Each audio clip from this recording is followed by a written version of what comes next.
story I am about to present to you is true, although very few people will believe what I'm about to tell you.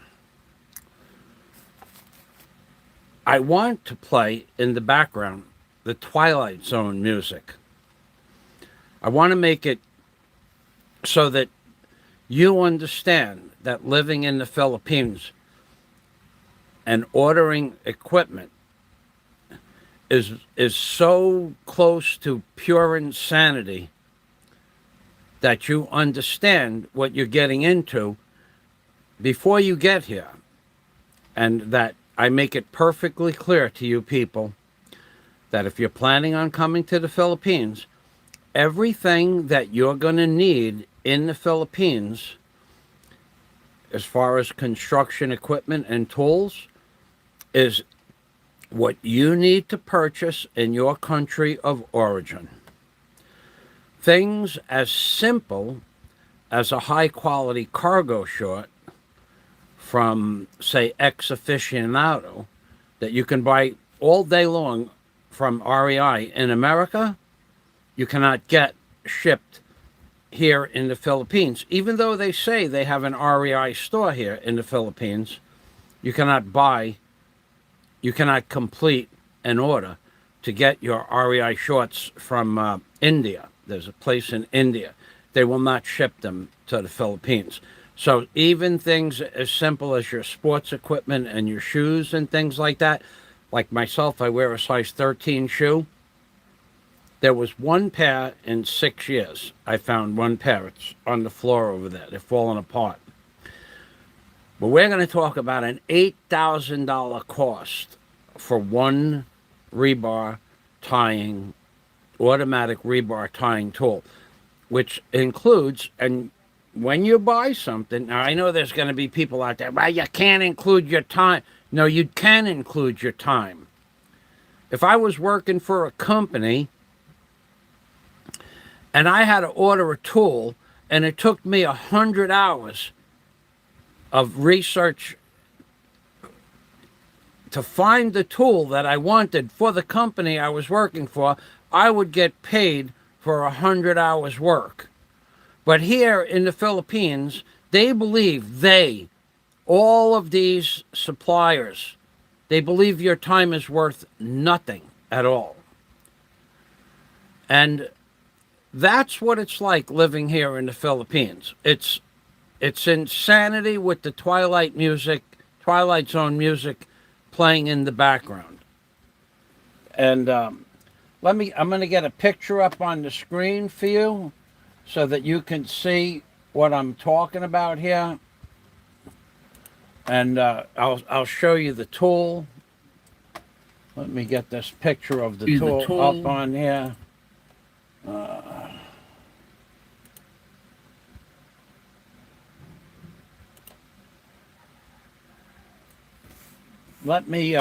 Okay, so, okay, we have, okay,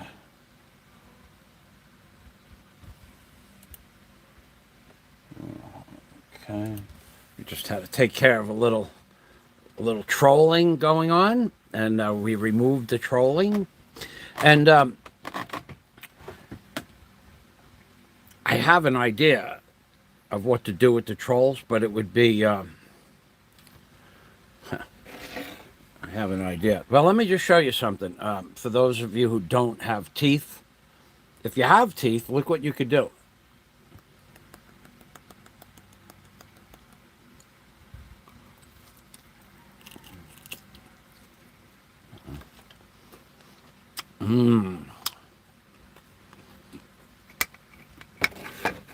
You can chew meat. Now, let me show you a picture of this tool. Well, it's at the actual thumbnail. It's the actual thumbnail of the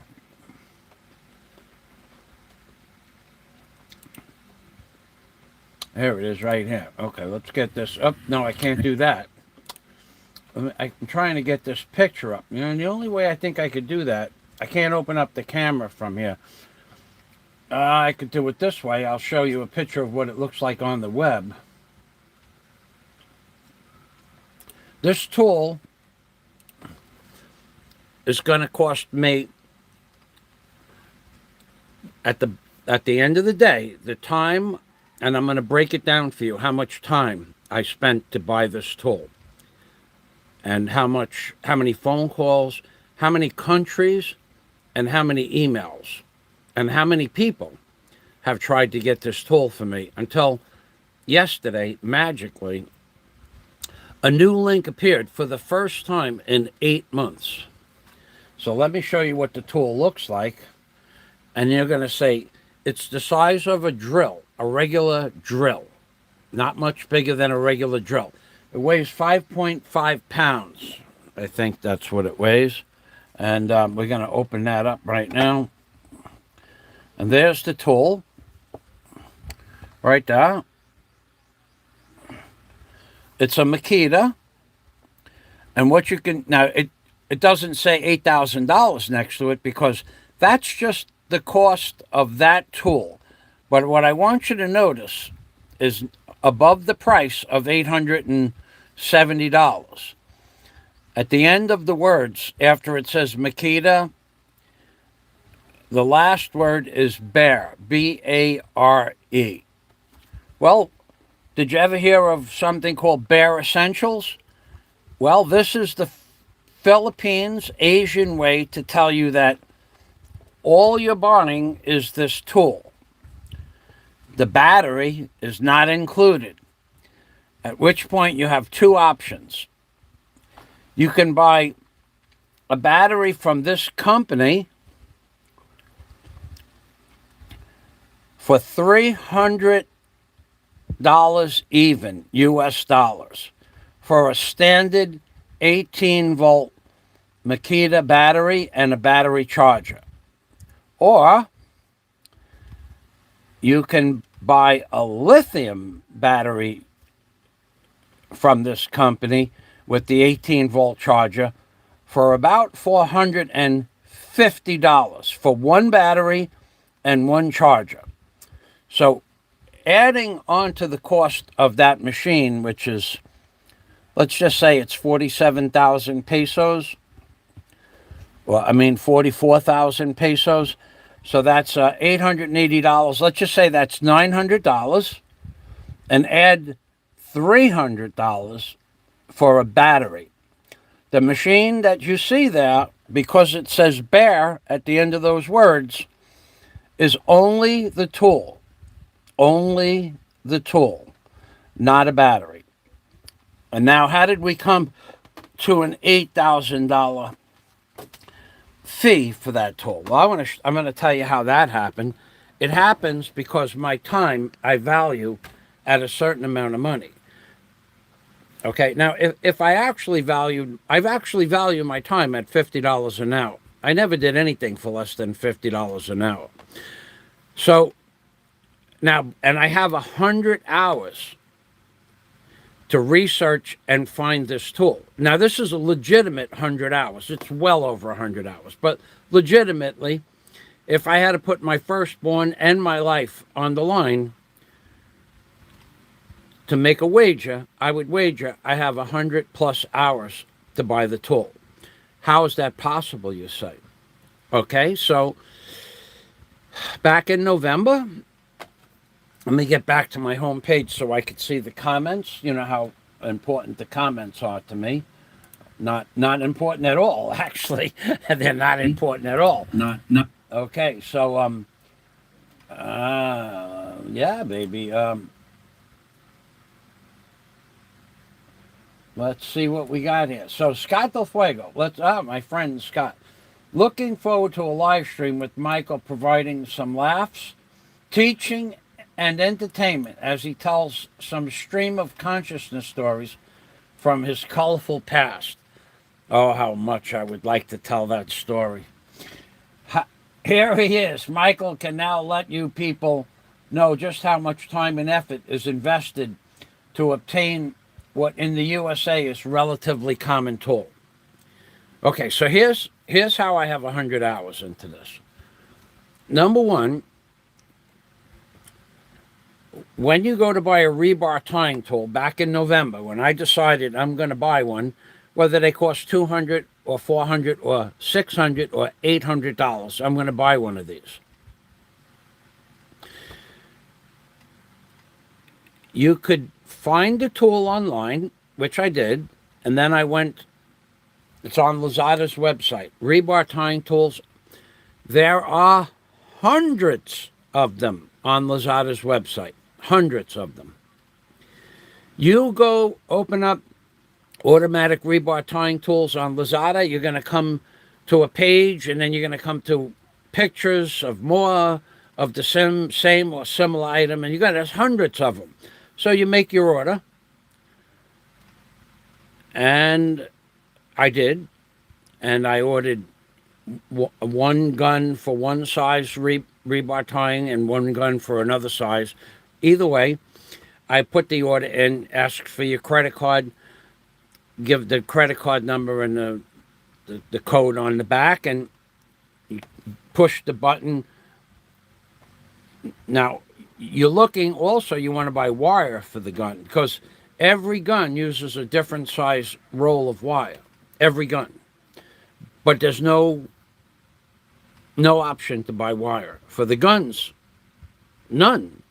There is no option to buy wire. So you can buy the gun, and I'm thinking, well, when I check out, when I say buy now and go to my shopping cart to check out, I'm thinking they're going to give me the option to buy wire. But no. So anyway, I buy the gun. Okay, I check out. I press proceed with the purchase, and I check out, and the page goes blank. That happened multiple times for Lazada, multiple times for Shopee, multiple times for various other websites from India, Germany, and Taiwan to buy these guns, and China, excuse me, Alibaba. I probably ordered the gun 20 plus times, where you have to put all your credit card information in and your address, and you have to sign into each person's website. And now they have a new gimmick that when you sign into the website, your password cannot be copied and pasted. You have to type in your password. All this stuff takes time. So with those 20, now up till today, about 25 times, and all the time I spent reading about these guns, I could never find a gun and the tie wire that goes with the gun. But there is a place on Lazada that sells 8mm wire. So what I decided to do, being that I have a commercial drill press in my shop, I would just buy an off-name brand 8mm wire and respool the spools. I mean, it's a lot more work, but it's a method to do that. And you got to remember now, I'm going to need 100 spools just to start this job. They're small rolls. They're only that big. That's another gimmick. They sell you small rolls of wire with any gun that you can buy. So, but no gun in the Philippines has an option to buy the wire with the gun. But I said I'll just re-spool it. I'll buy some other brand wire, put the spools up on, I'll make a rack and put one spool in the drill press and one spool on the feed, and I'll spool it out onto the existing plastic. It's a plastic. It's a spool of wire onto the spool of wire that fits in that gun. There's not even a place to buy an extra roll. The guns come with one roll. Okay, so I have literally to read all of these items and then to buy them and then have that fail. Now, on top of the pages disappearing, disintegrating into the vastness of wherever they go, I don't know. The page just goes blank. There's no option to go back. There's no arrows forward or back. There's nothing. On top of that, every time that happens, it shuts off my credit card. Every time. So I don't do business ordering, purchasing, or thinking in after I'm done work at night. I don't do that. I do my ordering for my stuff and my calculations and what I need for the day. I do all that stuff in the morning. So I'll be making the order in the morning and it shuts off my credit card, and I won't know that until I look at my email, and then I have to go wait until 9 o'clock at night to call up my bank and tell them to put my credit card back on. My credit card has been on and off 30 plus times in the last 7 months. So now I'm probably in some weird place in my credit card company that any option to buy anything is just killing. It just shuts off my credit card. It'll buy food. I can buy food with it. But anything that has to do with tools or orders that are over $1,000, even though I have a $1,500 limit on that card that I use per day, that shuts it off. So I can't. So this has happened 25 times. I've made an order. So now what I decided to do this week was to ask a friend in America for assistance so that he could look up the tools, because when I Google automatic rebar tire in the Philippines, it only shows you Chinese, Indian, Taiwan, and that's it, websites. It never, ever, ever, ever once showed me a Philippines website where to buy this stuff until this morning at 7 o'clock. First time in 7 months, 8 months.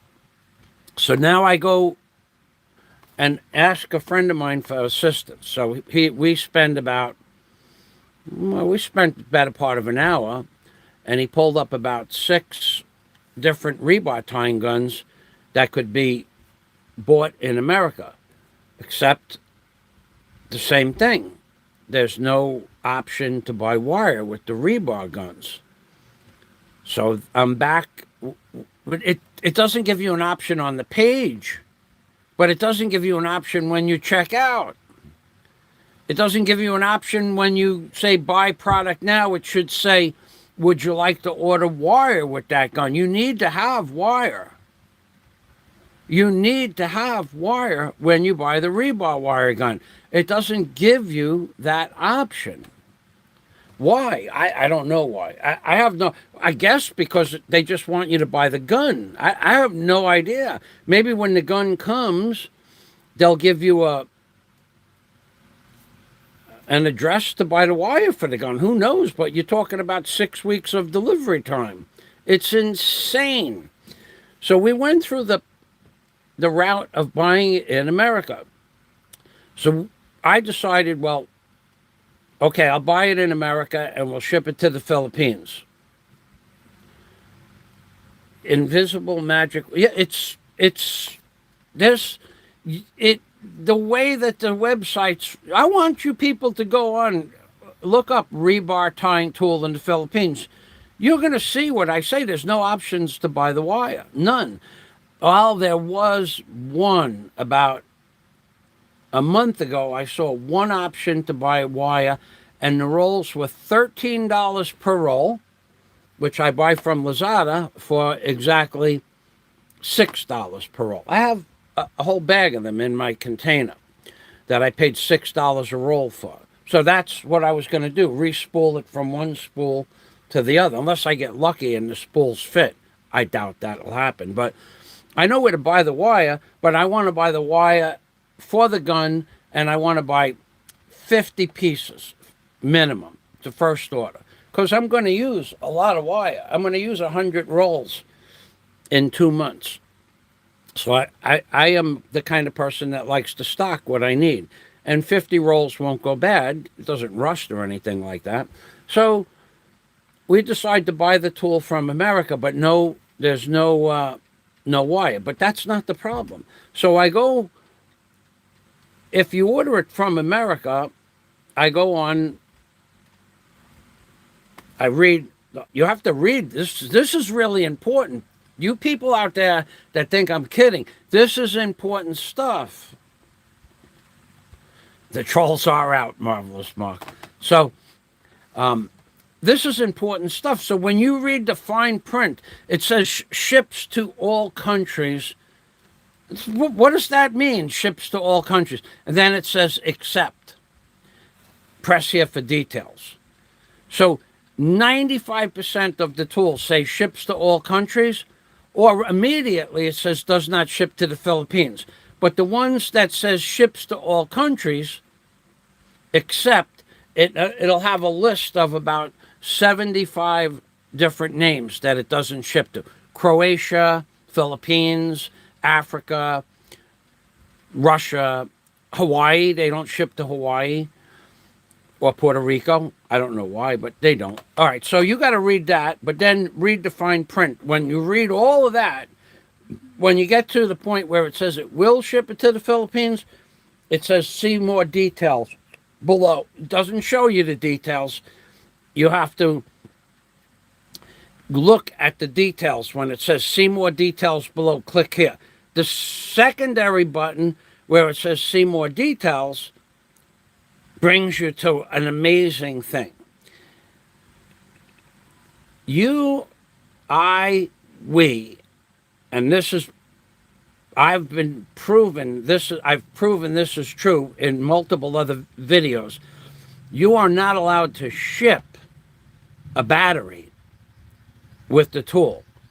So if I bought it, the tool, and I put the batteries in a cargo freight box from America,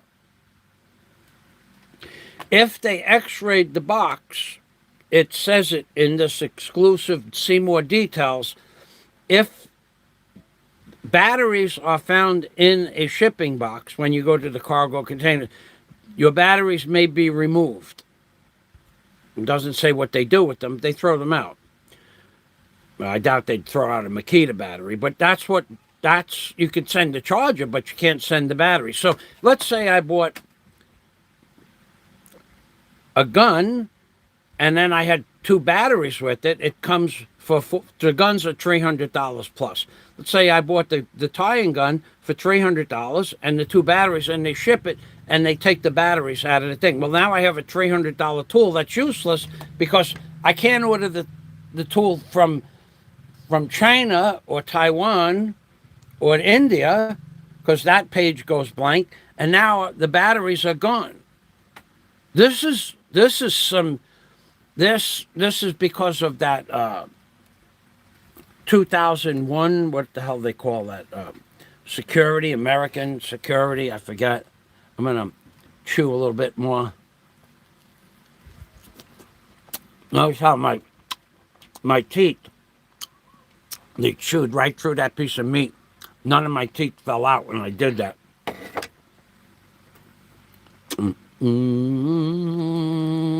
Now, so I would have a gun with no batteries and no wire. So this morning I said, let me try it again.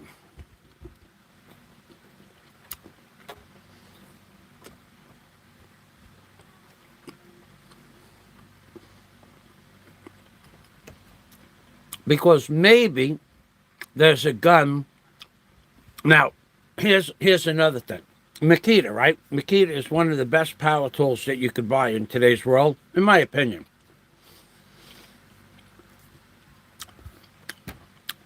Makita makes a ReBar towing tool. It's the one in the picture.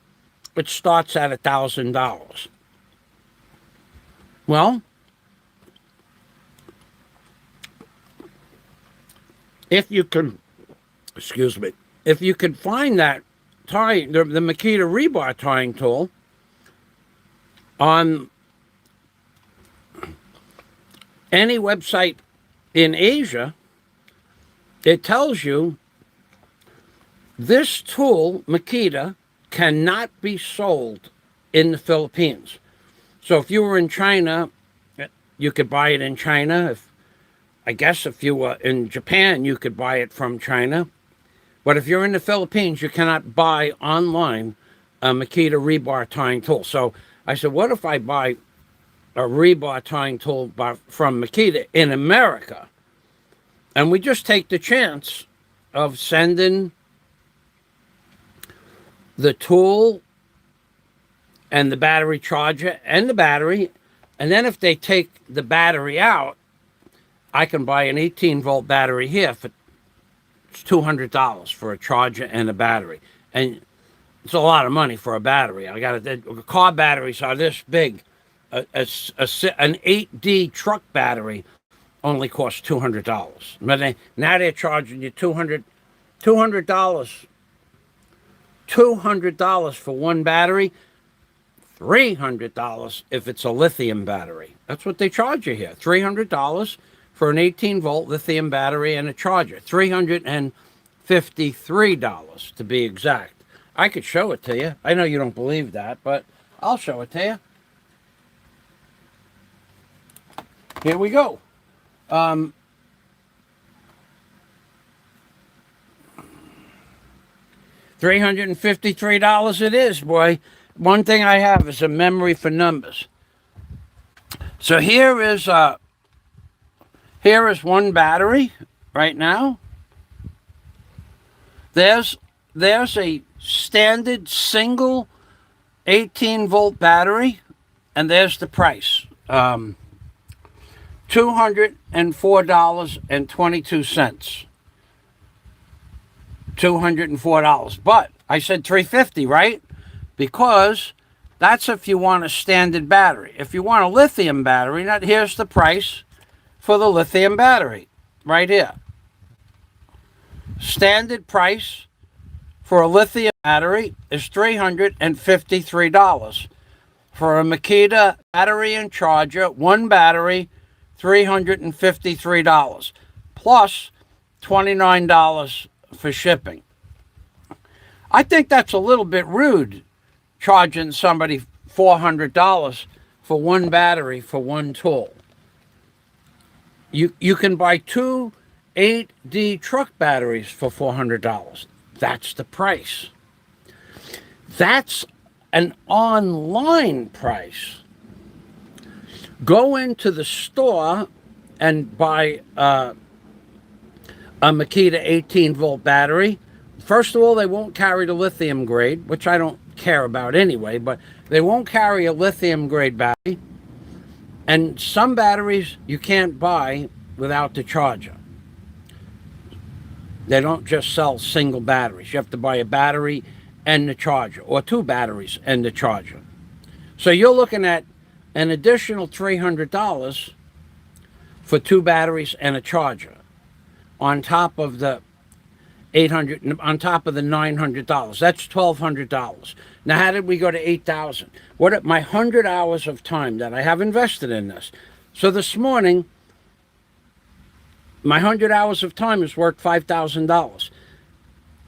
20,000 pesos, $400 for airline tickets to go pick it up in Manila.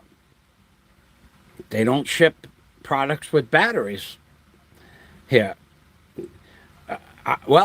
I tried to send my GoPro camera to repairs in Manila, and they said you can't ship it with a battery in it. So I would have had to ship the GoPro to Manila with no battery, and then I guess they would, I don't know how they worked that. I brought it to America to have it fixed, but that's not the point. So they won't ship batteries here. So I have to go to Manila to pick the tool up, literally. So that's $10,000 for airfare and $10,000 for miscellaneous expenses. So we have $400 for miscellaneous expenses, $5,000 for time. So let's just say 5,500. We have 1,200 for the tool itself. That's 6,500, 6,700. And I need a battery. That's another 300. So it's $7,000. $7,000. That's what I could put right down as a fact for what it cost me so far for time. I'm telling you that you go look for the gun, you can't buy the wire. Then if you could buy the gun, they don't sell you the wire when you check out. I got to the checkout in Lazada a couple of times. I got to the checkout in Shopee a couple of times, but no place can you buy the wire. So you got to go back to Lazada, buy separate spools, unspool it from one spool, and then spool it back up on the other spool. I have a drill press that would work to do that job. But, I mean, that's a whole nother process. And this is what it's like buying tools here in the Philippines. On top of that, we have a lockdown. Otherwise, I'd be bathed up and, I would have went out and took a fresh bucket bath this morning, and I'd be on my way to Manila. But I can't go to Manila. No one can go to. You could go there, but you're only allowed to stay there. You have to have a reason, which I would have a reason, but you can only stay in Manila a maximum of 72 hours, or you're in trouble. I don't know what the trouble is, but you have to go to get a doctor's note, get a barangay note, go to Manila, check in.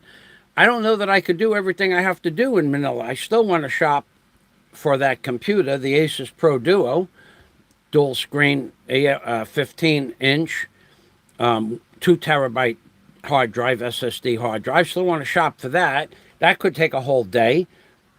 The ReBar bender, that's still in stock, but the cement mixing, the vibrator for the cement, that's out of stock. That's gone, and she's not going to restock that.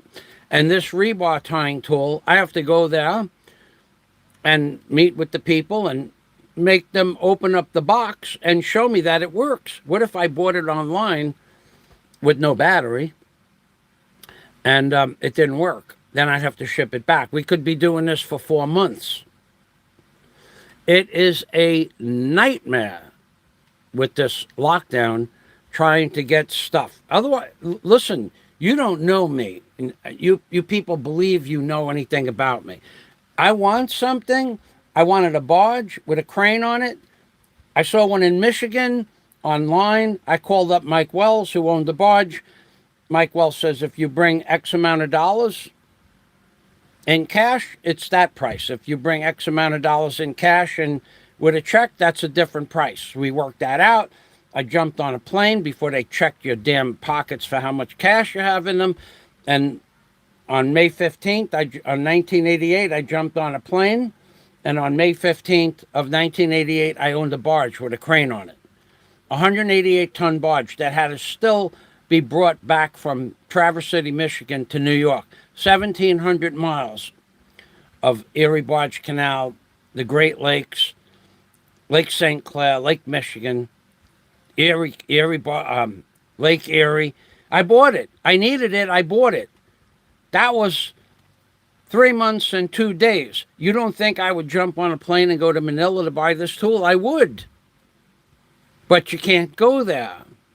I don't know what the penalty for spending more than 72 hours is there, but you have 72 hours from your time of arrival. That's not enough time because I still have to put the big equipment that I'm buying in Manila on a ship and ship it back to Bohol. So I have to go to a customs broker. I have to bring it through inspection at the docks. Maybe that day it's raining, or maybe that day the inspector's off because his daughter has a birthday party. Who knows? I've gone through this before. And then maybe the inspector is sick and he's not going to be back for a week. This happens here in the Philippines because everything is on minimal amount of people working in every field. So I can't say I'm going to be there for 72 hours. And this is what you're up against when you move to the Philippines. So that's why I keep telling you people, if you want something, you can buy that tool in America or a tool in America, and you can put batteries in your suitcase as long as they're in separate plastic bags. And there's insulation around them so they don't touch each other. They basically don't want the electrodes from the batteries touching each other, which would be like the batteries having intercourse with one another. Even though they're designed so that could never happen, you have to have them wrapped special. I went through this.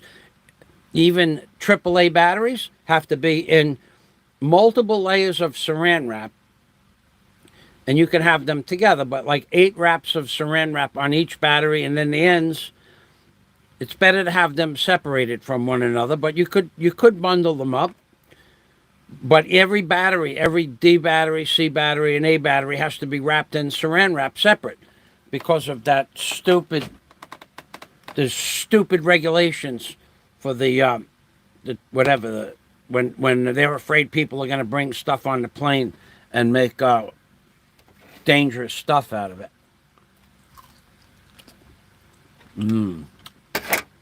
Let me read the comments.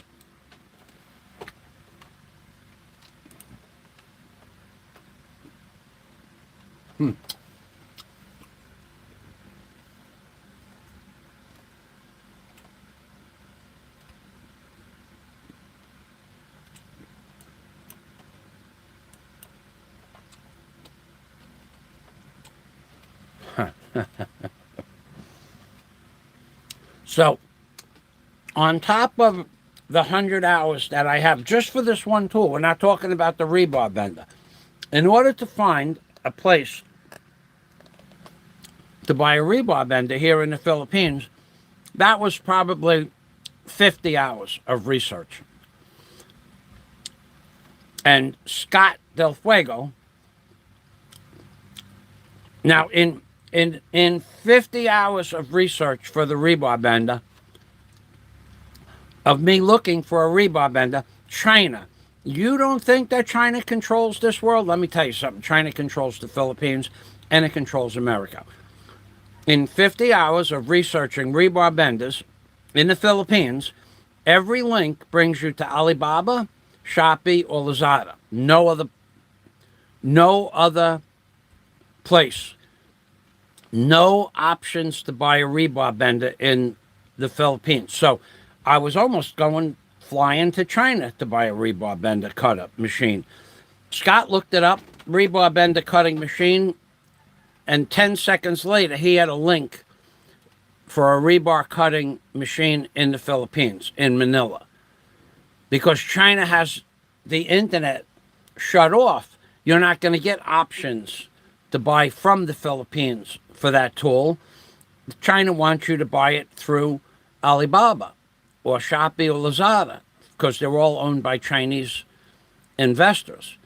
So you don't get even the option to see a rebar cutter in China, in the Philippines, even a rebar selling company that sells them, rebar bender cutter. You don't see the company here. It doesn't show up on any search. So Scott gave me a link, and then when he gave me that link, then I got the telephone number through 5 more websites that didn't work, 5 more phone calls and websites that didn't work. Finally, I got the telephone number of a person to buy the rebar bender cutter from, and now I'm in touch with them regular. I almost went last month, and they changed the rules again. So you can't, and today I put in Makita rebar tying tool, and for the first time in 8 months, a site in the Philippines, it appeared, it just popped up, Philippines Makita sales. Well, how is that even possible? I guess it's possible because I did so much research in America for the Makita tool, it gave me the option. It must have opened up some kind of algorithm. Then I start calling the woman at 10 minutes to 9, or, well, it turned out to be a woman, and there's no answer for an hour. No one answers the phone. So I sent off an email saying your phone isn't working. And then 10 minutes later, I called again and she answered the phone. So you have to take their email address, send them an email saying that you have to answer the phone. And then when they read the email, then they answer the phone. That's not the first time that happened, but it did happen again. So now this woman is sure that she has it.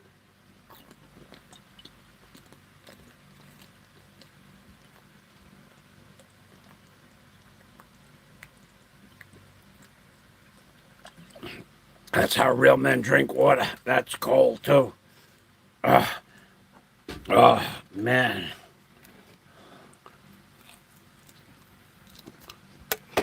This woman that I spoke with, nice, very nice lady. Her name is Kim, Kim. Very nice lady. Her name is Dimple, Dimple, Dimple. Kim was somebody else I spoke with the other day. Her name is Dimple. So Dimple has the item in stock. All I have to do is just come to Manila and pick it up. That's it. Or I could send somebody named Dimple $1,100. And it may very well be a legitimate business. I'm probably going to go there and probably going to have a legitimate storefront, probably have a legitimate warehouse, and she'll probably have the item I want. But in order for me to get that, I would have to give her my credit card number. Oh, you don't ever want to give anybody your credit card number in Asia. Here's what's going to happen. Well, I don't know. I don't think Dimple would do that to me. I mean, I'm quite sure she wouldn't. Would she? I don't know. But here's what happened the last time I took my credit card out of my wallet and handed it to a legitimate BPI bank teller in Cebu. Do never give your credit card to anybody. Never show them the card. Never let them see the code on the back. Don't ever do it. When you're in Asia, you keep that card in your person, on your person. You never let it leave your hand. If you can't swipe it and walk away, don't give it to anybody. So I'm in Cebu with Daisy May. She's getting her psychological evaluation to get her gun permit. And I needed to make a withdrawal for something I wanted to buy in Cebu. And I also had to give my customs broker 225,000 pesos for his fees to bring my cargo container from America to here, and shipping and trucking and stuff like that. So I needed a couple of pesos out of the bank. And the woman said to me, I had my bank book. I gave her my bank book. She says, do you have identification, sir? So I took my rubber banded cards out of my wallet and I put the cards on the table. You know, it's like chest high. And the first card is my Philippines driver's license. And then immediately under that's my credit card. So she goes, I'll need 2 pieces of identification. So I gave her my credit card and my driver's license. She says, yes, sir, just let me check on something. She walked into the back of the bank, not in the back of the bank, 6 feet behind her was a doorway. She walked through the door and turned left, and I could see her back. I guess she was checking. I don't know, maybe she was checking my ID. Maybe the computer at where she was sitting didn't work. I don't know what she was doing. But she walked out. I saw her, but the credit card, I lost sight of what she was doing with it. She came back a minute later, said, thank you, sir. And how much would you like? And I said, 250,000 pesos, and she put the 250,000 pesos on the table, and we left. Well, I didn't need the credit card that day anymore because I went to the broker and paid him and paid for the psychological evaluation for Daisy's for gun permit, and I had money for the hotel, and I was going to have to be there one more day. I had to do something else. I had to do a few things there. I wanted to get my 6-month, at this time 3 years ago, my 6-month visa renewal. I had already made arrangements with somebody at the visa office to do the 6-month thing, and I'm done, right? So I go online, and I see your credit card has been terminated. What, what's going on with that? Not shut off, terminated. And I call up the bank, and my bank rep says, Michael, did you, and in, it says to call up your bank. So I waited till after 9 o'clock at night. I called up my bank when I got home from Cebu. I couldn't do that in Cebu. I said, what's up? She says, well, at whatever time I gave the woman my credit card, and it was in the afternoon, within 3 minutes, it was, from the time I gave the woman my card, that was what I best guess is, within 3 minutes, they ran up $12,000 in charges on that credit card from China, Japan, and Russia, if I remember those 3 countries right. Somebody made a 5,000 purchase in China, a 5,000 peso, $5,000 purchase in Russia, and $12,000 in purchases. They twisted up my card pretty good. And I said to the bank, you didn't pay any of that, did you? She goes, no. I said, well, can you turn the credit card back on? She goes, no. She goes, because they have the code on the back. And this is going back now 4 years, 5 years. So I had to spend a bunch of hours getting the card, a new card, and then I had to wait 3 months to get a new card.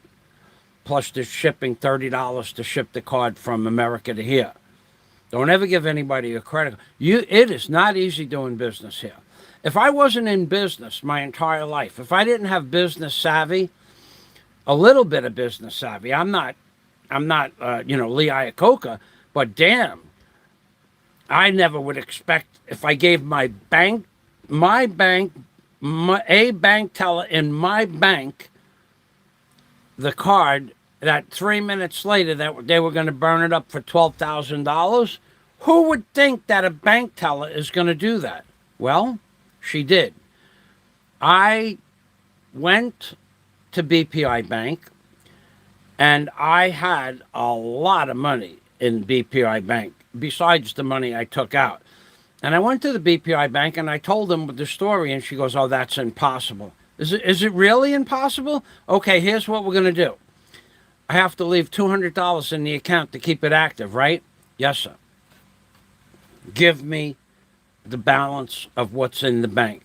Sir, aren't you overreacting? Put the money that's in my account on the counter now. I'm going to go start a bank account someplace else. So after they brought the manager over and they tried to schmooze me. Schmooze me? Are you serious? I have to spend $30 for shipping of my credit card. It's going to take me 90 days to get another credit card. Are you going to pay me for the time that I spent with my bank and getting the new credit card, shipping it to one address and then shipping it here? Are you gonna compensate me in any way? No, sir, but it's impossible for our bank teller to have done that. Put the money on the counter. So right now, today, I have 10,800 pesos in the bank. I had on Friday when I went to the bank, I had to make a purchase or a deposit in order for my account. My account went stagnant. It went neutral. It had If you don't use your account, that was 21 months ago. That's when that happened with Daisy. 21 months ago. Because in 21 months, they send you a notice saying, here's the notice right here. Where's the? I'll show it to you. I'm not going to show you my bank account number, no. But I mean, here's the notice.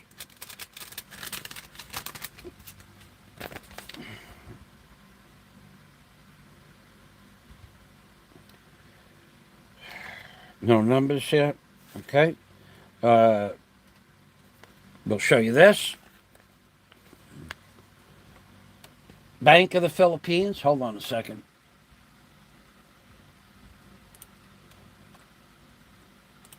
Non-import.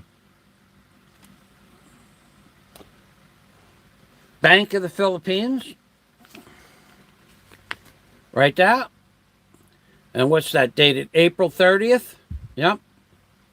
Well, that's part of the note that they sent me. Now,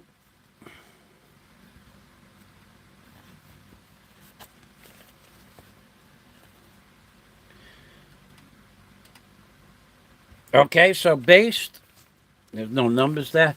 Based on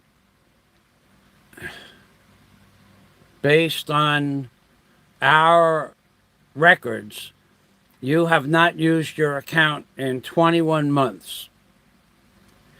If you don't use it before 24 months, the account will be frozen.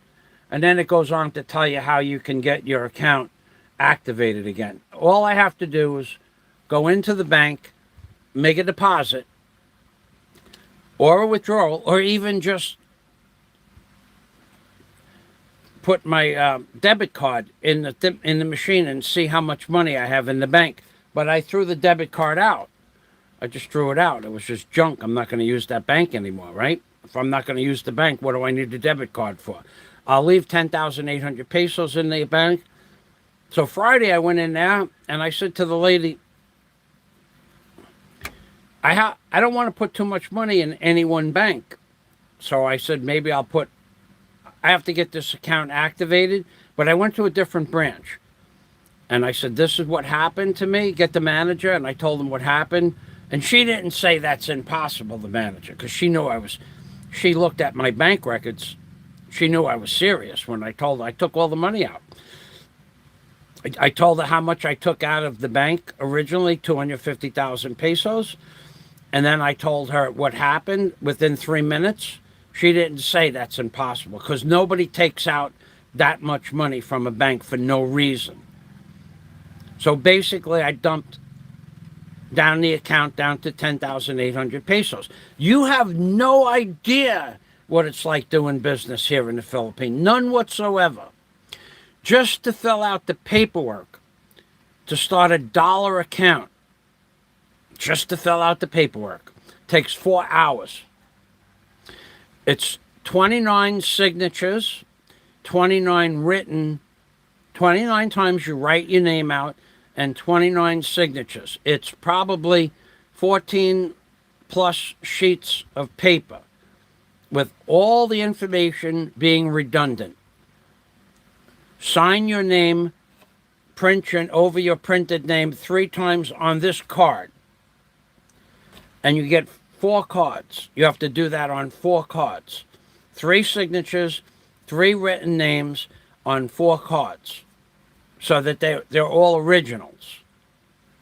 So that's 12 times just for your name for those 4 cards. But if you start filling out the paperwork for your dollar account and you want to go have breakfast, you can't do that. You can't leave the bank. This is the most insane thing I ever heard. I said to the lady, after I did all the paperwork, I got there at 9 o'clock. I was with Daisy. By about 12 o'clock, I wasn't done yet, 12:30. They had to bring that to a manager that was on lunch at 12 o'clock. She went to lunch. I said, well, what time is she going to come back? She goes, 1 o'clock. I says, all right, I'll go get lunch now, too. No, sir. What do you mean, no, sir? No, sir. You cannot leave the bank. Why can't I leave the bank? Sir, if you leave the bank, you have to start the paperwork over again. To get the manager. So she got the manager, and the manager said, yes, that's the way it is here. So what kind of stupid rule is that? I'm hungry. So you'll have to wait till the manager comes back. I said, what if I have to go to the bathroom? She goes, well, you can use our bathroom in the back of the bank. I said, so what if I was hungry? So you can send out for food. So I can eat food here in the bank? Yes, sir. I said, boy, I'm ready to walk out of this bank now, doing business with you people. This is crazy what it's like living here. There's no way. I don't blame you if you don't believe me. Wait till you get here. So now you have a dollar account, right? Well, wait a second. How can you have a dollar account if you don't have a peso account? So you can't do that. So you have to make a peso account first. You have to have a peso account. So now you fill out, that takes 4 hours to fill out the paperwork for a peso account. 4 hours. So when you get a peso account, you have to keep $200 in the account. But you have to, thank you, snarlings. Now you get a peso account, you have to put 10,000 pesos in the peso account and leave it there. Otherwise, they charge you $13 penalty for each month. It goes under $200. All right, so I get a peso account. Now I want to get I throw like 50,000 pesos in my peso account. Can you give me a debit card with that? Yes, sir. Fill us another hour of forms and a different desk to fill out my debit card request. And you have to have your passport to do all of this. So I fill out the paperwork for my debit card, and I'm all done with it. And I said, when do I get my debit card? 3 to 6 weeks, sir. 3 to 6 weeks. Are you serious? Yes, sir. So I can't use this money that I put in? Yes, sir, you can use it. Just come into the bank, and you can take the money out anytime you want. I said, but your line here is like 2 to 3 or 4 hours long. Yes, sir. So I get my debit card, and then I got my dollar account next. It's a nightmare. It's just a nightmare living here. People say, I'm always bitching. Wait till you get here and you want to start So here, you got a debit card, and you got $1,000 in the debit card, right? Now, and you got to have a peso account. So you have a peso account with $1,000 in it, and you want to start a dollar account. Watch what I'm going to tell you. Listen to this. You're not going to believe this either. You won't believe it. And I got to do it again next week. Because I'm really not happy with the bank I'm working with now. So I want to start a dollar account. Yes, sir. Fill out these forms. 4 hours. Okay, we fill the forms out. Now, sir, do you have $500? I got $1,000 in my peso account. No, sir. Do you have 500 US dollars? I said, well, I got $1,000 in my peso account. Yes, sir, but that's pesos. I said, well, take the money out of my peso account. No, sir. What do you mean, no, sir? No, sir. You have to give us $500 in U.S. $100 bills or 50s or 20s, but it has to be U.S. currency. I says, all right, take the money out of my peso account, put it on the counter, put $500 on the counter, and go over to the teller and ask her for $500 in U.S. currency. No, sir. I said to her, you have U.S. currency here, right? Yes, sir. because they take U.S. currency to put in the dollar account. Like if you come back from New York and you have $10,000 in cash, you can put it in the bank, $10,000 in cash. So they have U.S. dollar bills. So just take $500 and give me. No, sir. You have to go to a money lender. I'm going, where is one of those? Well, there's one, and she gives me, it's next to this thing, next to the school there. So I go there. That's not a money, that's not a money exchanger. It was something else. The woman at the bank, who I filled out my paperwork with, who was the manager, sent me to the wrong store to get dollars. So, and dollars cost more because you have to pay $18 for $500 in bills. They charge you $18 to transfer your money. None of this is ever recorded through a computer. These money lenders, none of it is recorded, but they charge you $18. That's pure profit. So they have dollars, they have pesos. They change dollars to pesos and pesos to dollars, and they charge you a service fee. None of it is recorded in a computer. It's all cash. So I give the guy $520 in pesos, and he gives me back 5 $100 bills. But that was not the first place I went to. So that guy tells me, sir, you have to go around the block, go around the block, and in the middle of the block, ask where such and such a name was.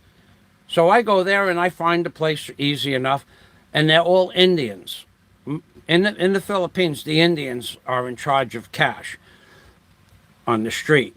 So I get this guy, and he goes, what would you like to do? I says, I want to give you pesos. I need to change that into dollars. So he says, how much? I tell him. He goes, come with me, sir.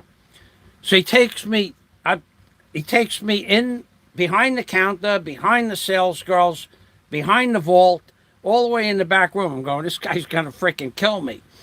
So, and he goes, how much do you have? I said, $500. He goes, okay. And he closes the door so nobody could see that I had $500. This is for my own safety. I said, what do you think? Somebody's going to rob me for $500? He goes, sir, it happens. I'm going, I don't think it's going to happen. But okay. So he gives me the money. I pay the $18.75 service fee. I go back to the bank, and the woman is looking at the bills. You have to take those bills out of, you can't bend them. You can't fold them, by the way. If they folded, they're no good. She told me, don't fold the bills. I'm going, why not? You can't put them in your wallet. They don't want a crease in the bills. They want the bills flat. The Indian gave me flat bills. I give the bills to the woman, and she said, this one has a crease in it. I said, let me tell you something. If you don't take that bill, we're just going to throw all this paperwork out, and I'm going to dump my peso account out right now. So you go, you take the bill, or I leave. It's up to you. I don't care. Okay, well, let me check with my manager. I'm dumbfounded at this point. So I give the manager, they take the bill, and they're rubbing it on the edge of the table to get the crease out of it. The crease came from the Indian. I didn't crease the damn bill. So they get the crease out of it to their satisfaction. And she goes, okay, so record the bills. So you have to take the serial number off of each bill, put it in a box, say $100 bill, U.S. bill currency, and the serial number. And for 5 $100 bills, 5 serial numbers. If it would have been 50 20s, then you would have to write it 50 serial numbers. Are you serious? Yes, they're serious.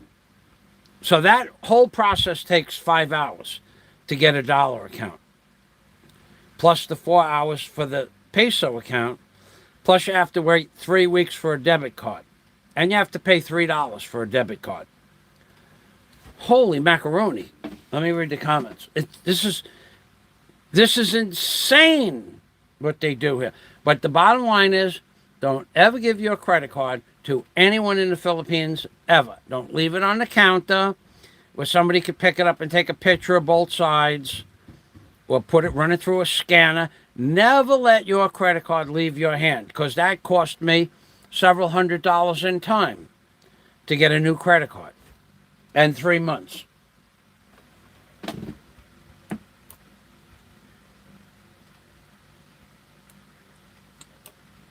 Okay, well, they got a new rule. Thanks, Flywoods. Okay, well, that's it's been so long since I flew with batteries. I don't remember. I think you might be right. You might be right about that. I think because they have so many rules, they may have changed that. I don't remember, but thank you for the piece of information. So now you have to carry the batteries in a carry-on, and your carry-on can only be 7. I think it's 7. Well, you can carry your computer and a carry-on, which is 14 pounds, I think it was, or it wasn't much, but you could fill up that much in batteries. Thank you for the piece of info. So now they have new rules, more rules about batteries. And this is because supposedly, this is not even a true story, supposedly a battery several years ago blew up inside a suitcase. Well, they do blow up when you're charging them, but somehow they blew up in a suitcase several years ago. That's what they blamed a fire on. So now I don't know if it's true or not. I mean, I have thousands of things with batteries in it in my whole life. I never saw a battery explode, although I do know that when you're charging a cell phone and you're on the cell phone, the batteries can blow up. So you're not supposed to talk and charge. But so now they have another rule about batteries. They have too many rules. I remember when you were a kid, you wanted to go out and buy buy something, you could just go down to the local guy and say, I need a ton, 2,000 pounds of, and then they would say, okay, you have money? Yeah, I got cash. And they'd weigh it out and you'd go get whatever you needed. Now they have rules against those things. You gotta show them the money and show them the serial numbers and get special permission from banks.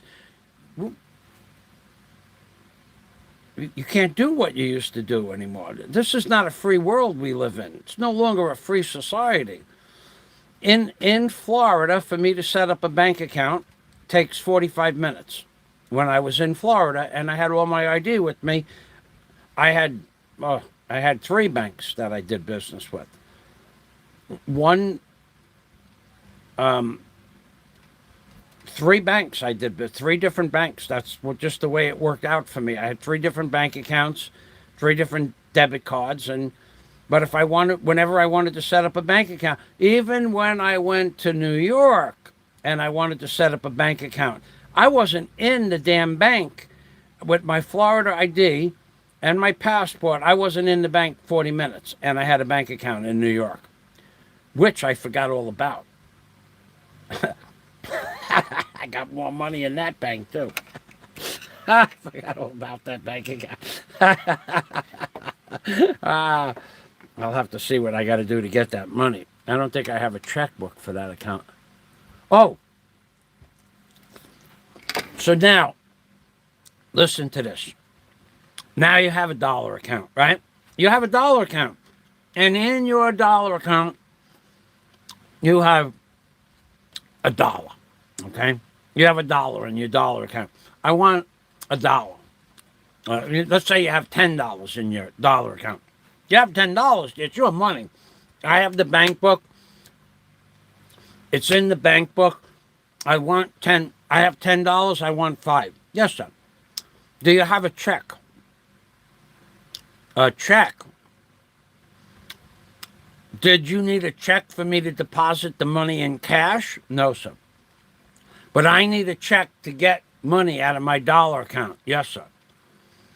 Call up America. Have them make checks under my name.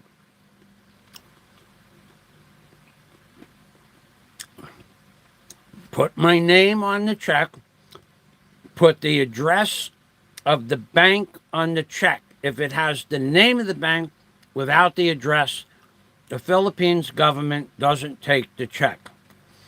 So I said, send me a box of 100 checks.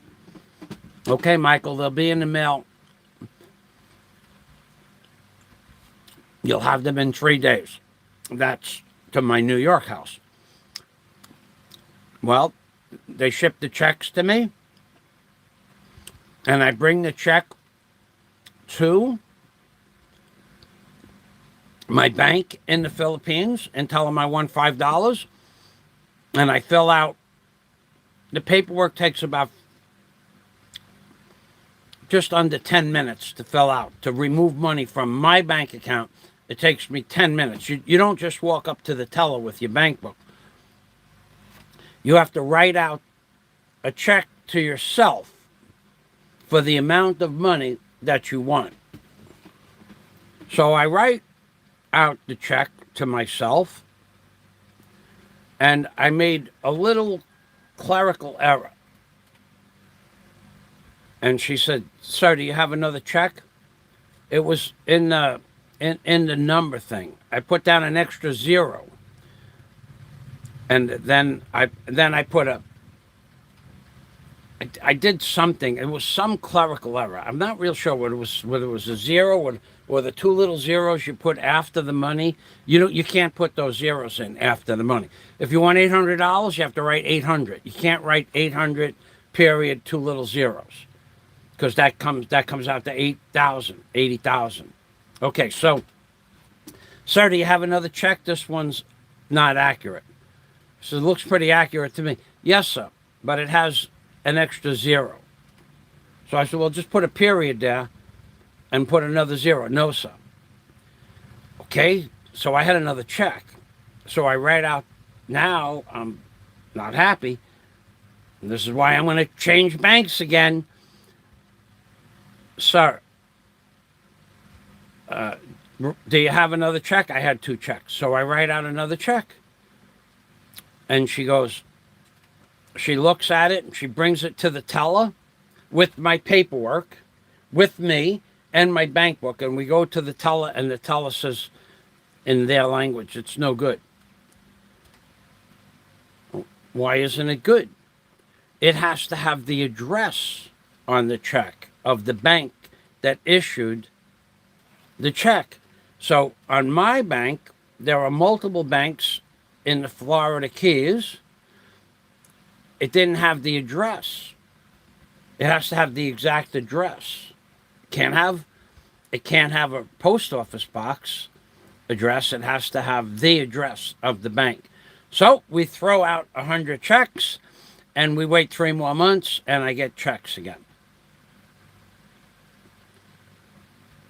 I go to the bank with a check, and somehow the check had a nick in it because I folded it in my wallet. Not allowed to fold the checks either, by the way. So they got the fold out of it, but it got a nick in it where I folded it. Just a little teeny nick, almost microscopic. So this check is no longer any good. It's defective. Give me a break, will you please? I said, I'm going to tell you what's going to happen. I'm bringing X amount of dollars from America. I'm going to put it in your bank because I have a dollar account, and then I'm going to drain the bank account out. I'll leave $500 in there for you to look at. This is what it's like living here. I'm not kidding you. It's bizarro. In America, you would make a mistake and you give it to the teller and you say, okay, she initials it and it goes through. Not here. The nick, they caused the nick on my check when they were getting the crease out of the check. I made the crease, she made the nick. Check is no good. By the way, I had to go home and get other checks after that. And I go back to the bank. It's amazing what you have to do here. Let's see that. Okay, well, Saban.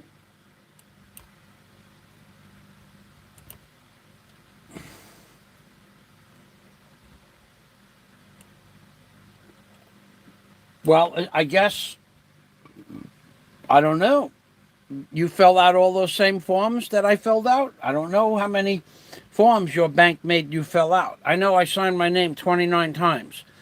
Signed and printed it, and it was 14 sheets of paper and 4 cards. So that's 18 sheets of paper that I had to fill out.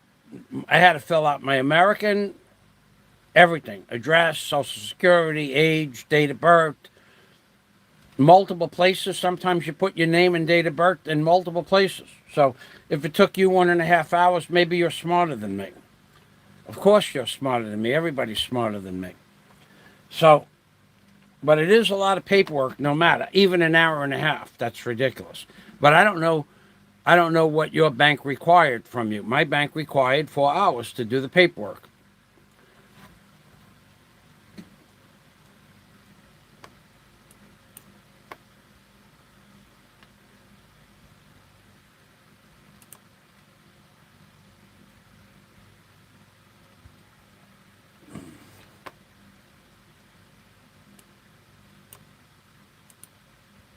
They are so provincial, they don't check if the bank is real or the account number is valid. Well, it doesn't matter. Because, well, first of all, if you write a bad check here in the Philippines, well, that's just not going to go over so well with the authorities. But it doesn't matter because you don't get that money. Oh, I forgot. Oh, Sabang, tell me that this isn't true in your bank because it's true in my bank.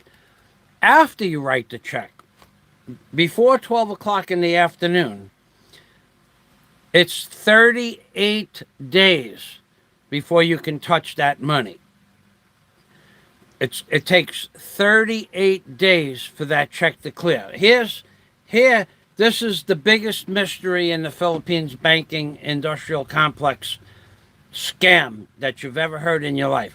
So, when was the last? It doesn't matter.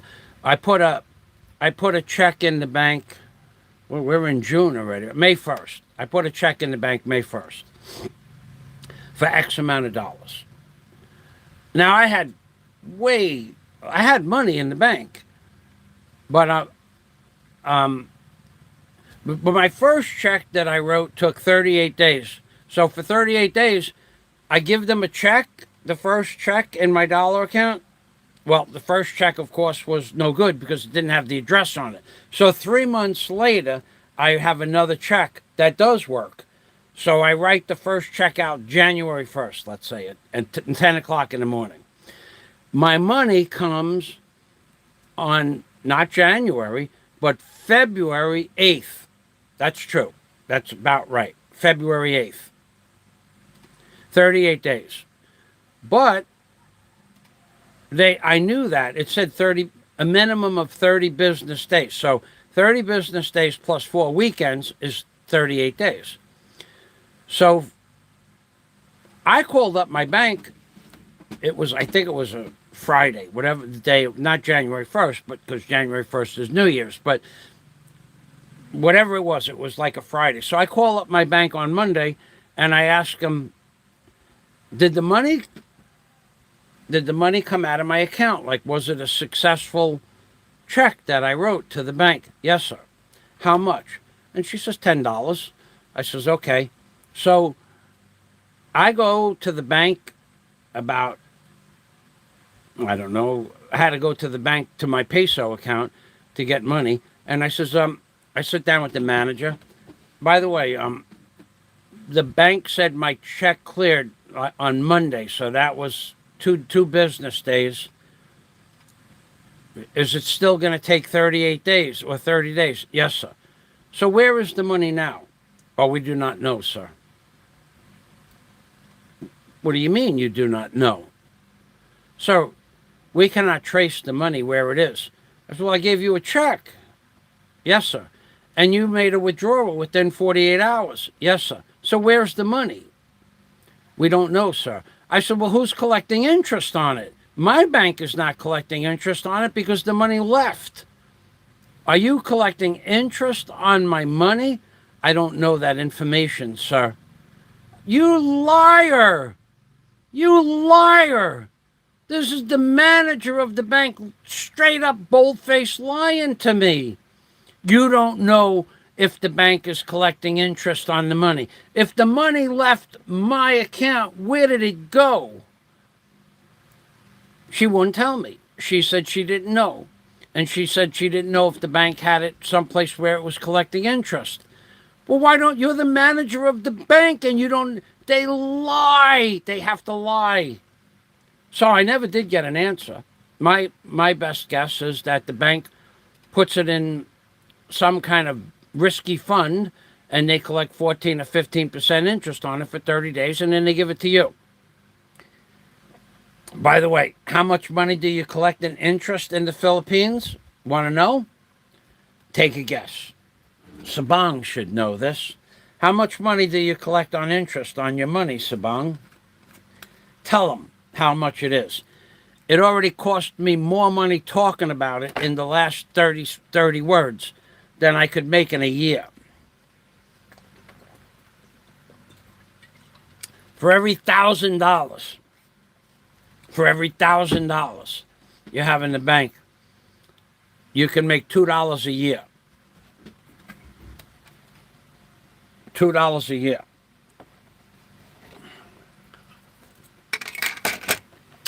$2 a year.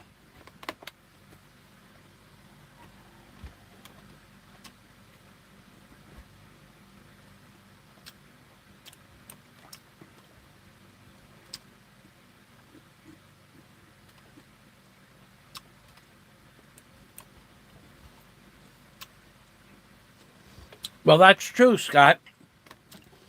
They didn't give me 14 sheets of paper and 4 cards, 18 pieces of paper all at once. They would give me a paper, I'd fill it out, and they would go away with it somewhere and check the information, check my passport, whatever they did. That's why it took 4 hours, 5 hours really. But so maybe Stabang is some dork that knows how to fill out paperwork like at the speed of light. We don't know who Sabang is. He's a name on the computer screen, and you know how I feel about that. I don't like that at all.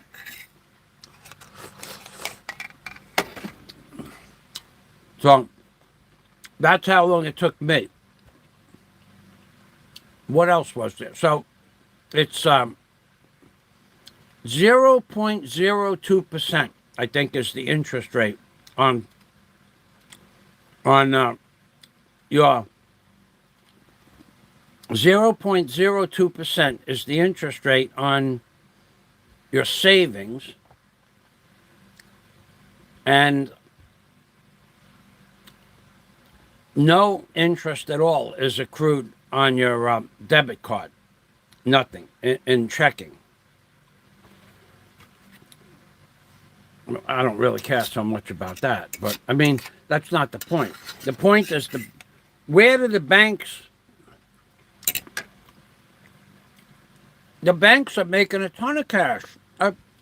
When you walk into a bank, there's 3 security officers, right? They get paid every day and their benefits. Then in my bank, there's well over 30 people working in the bank. Those people get paid a salary, right? Then, of course, there's the building to the bank itself and the air conditioning and the electric and the computers and the vault and the cables that make the lights go on and off and the paperwork and the fax machines and the printers, all that shit. The interest buys all of that stuff. The money they make buys the bank.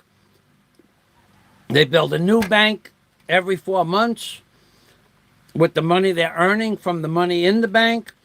The men they have a truck that carries money in front of the bank for large deposits and withdrawals. They put it in a Brinks truck and they take the money to where you want it to go. If you want to pay for that service, they have the computers, they have the banks, they have to paint the place, they have They have to put the lights on. They have to buy light bulbs. They have to buy ink and printers and computer screens and cables and special closed circuit TV and special internet functioning things. And all that money is made from your money, and they're giving you $2 on every $1,000 you have in the bank. So the banks are making tons of money. And one way they're doing it is to hold your money for 38 days. That's the way it is. All the banks here. All dollar accounts have a 30-day minimum waiting period. All dollar accounts I've ever talked to, people are waiting. And if it's a holiday, whoa, let's say you put it in December 1st. Well, you got Christmas and New Year's, and if it falls in the middle of the week, it's a 45-day wait for your money that they're collecting interest on for 45 days.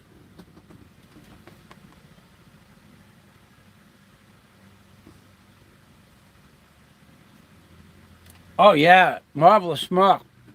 I try to keep that shit up in the front over here like that. I try to keep it in the front. Well, when I push it back like this, when I push it back like that, it reminds me of when I was in high school. Because if you look, Marvelous Mark, if you look right now carefully, I'm going to go like this. When I push my hair back like that, I get upset because when I was in high school, my original hairline when I was younger, it was right up to about here. So right now, my hairline is back about 5/16 of an inch from when I was in high school. So I push it forward a little bit like that so it doesn't remind me that my hairline is receding. That's what I try to do. Because when I and then I put on top of that, I put the bandana on it so I can't see the receding hairline. I don't like the idea that, I'm telling you, this upsets me no end. Look, see this? Let me try to make it so you could see it a little better. Hold on a minute. Let me show you something. Okay, this upsets me a lot. I'm really pissed off that you brought the subject up, but being that you broached it, I'm gonna show you how far back my hairline is. You know, I don't like talking about this. I can't. Okay. All right, I got to do something. Hold on. I got to get a rubber band to hold my ponytail back. But I'm going to, I really would appreciate it if you didn't talk about my receding hairline. Rubber band garbage. Okay. I really would appreciate that a lot because I'm very conscious of my receding hairline. Let's get it over here like that. And my ponytails are coming in nice in the back.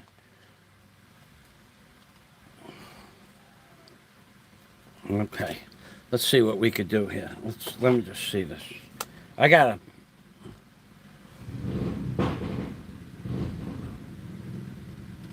Oh yeah, I'll be able to do that. Okay. What's happening now, that Marvelous Mark, is right now. Oh, I could do it like this.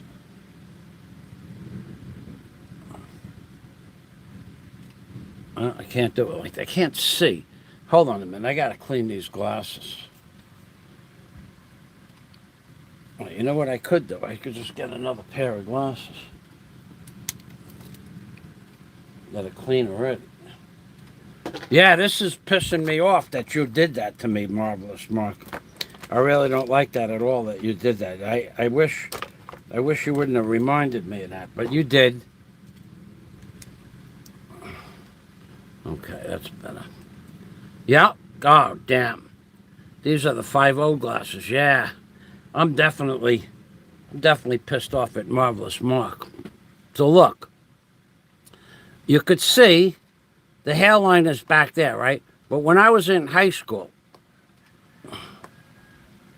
my hairline used to be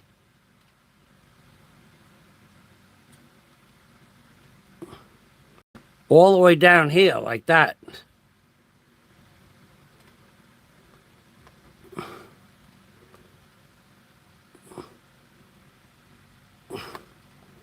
all the way down there like that. Not that far, but that one was a little bit exaggeration.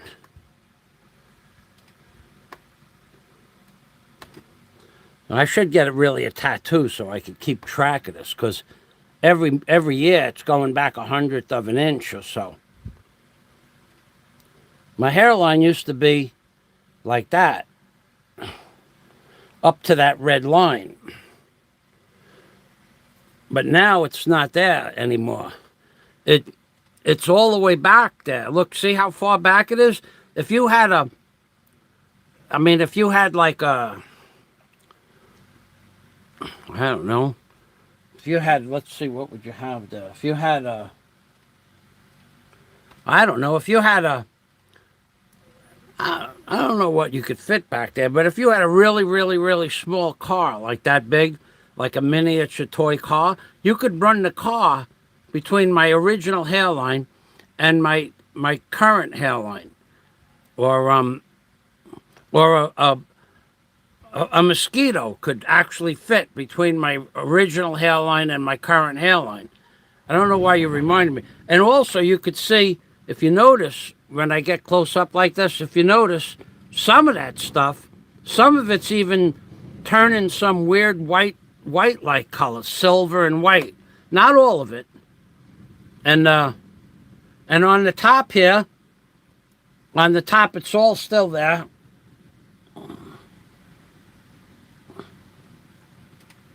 It's all still there, but they're getting a lot of that white, smoky colored stuff back there in the back there.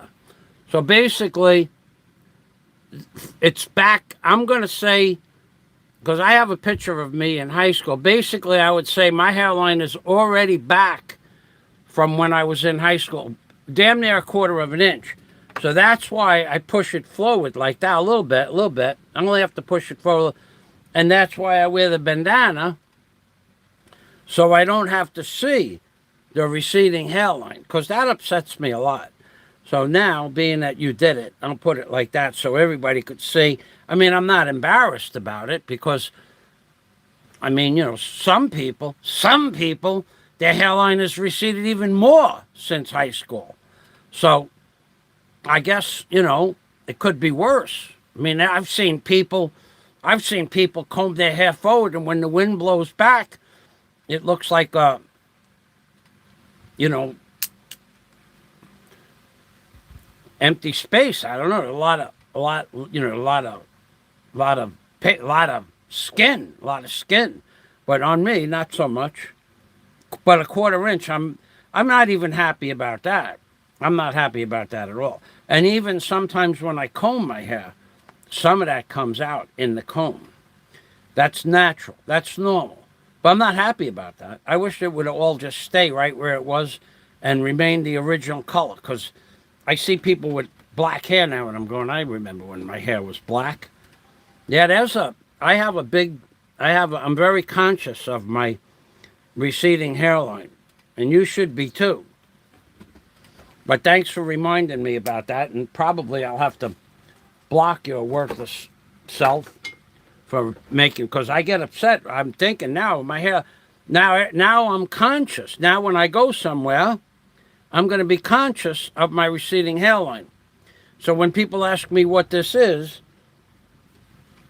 I'll tell them I'm using Rogaine, and when it gets to this red mark, I'm going to stop using the Rogaine.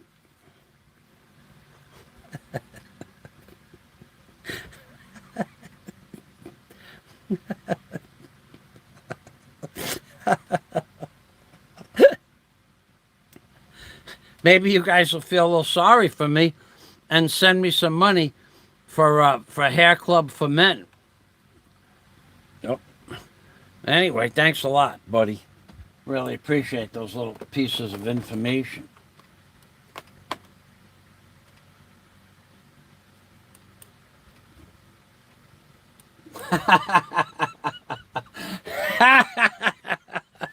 Like the good old days.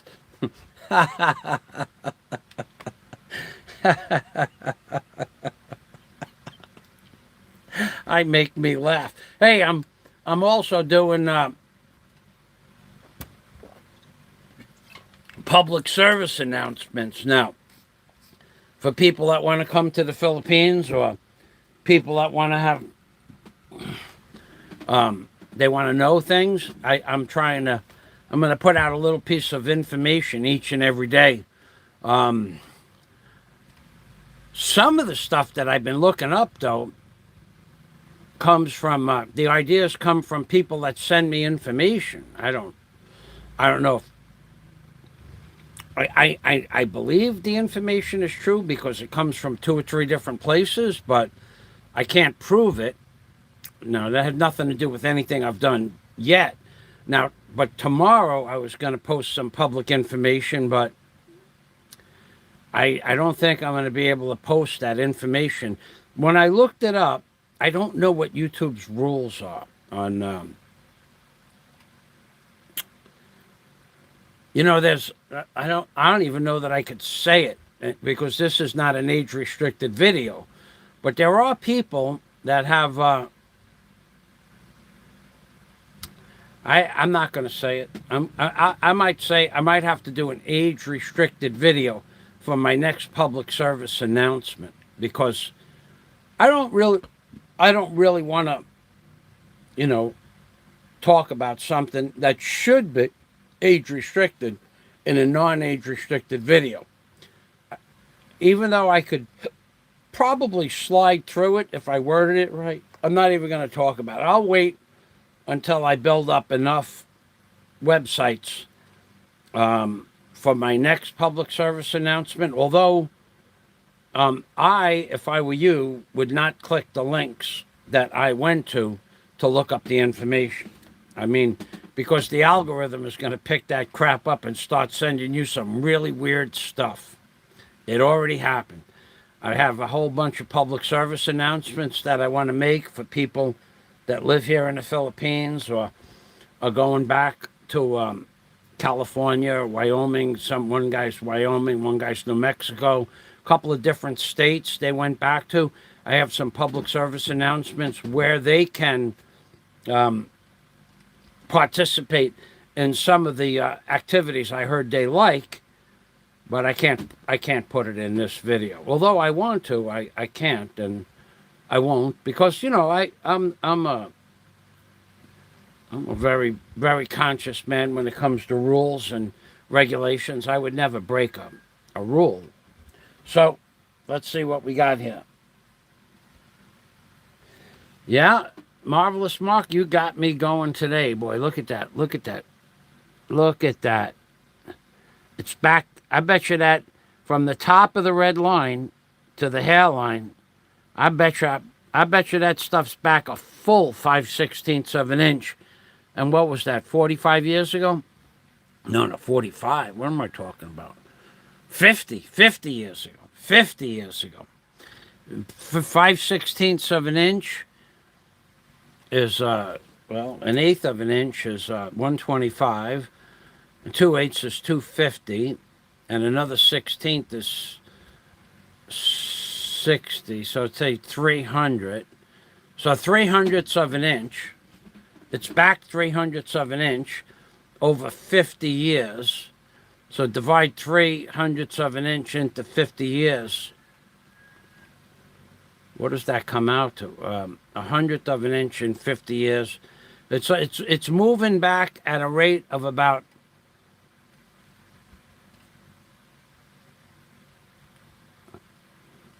a 150th of an inch. No, that would be 30 years. It's 200ths of about 3/100ths of an inch every year, year in and year out, since I left high school. I keep regular track of that. About 1/300ths of an inch every single year. My hairline is receding. You could see it. I can't hide it anymore. It's obvious as the day is long. It's 3/100ths of an inch back in 50 years. I mean, what could I do? What could I do? What could I do? I just have to live with it, You're a real bastard, Marvelous Mark.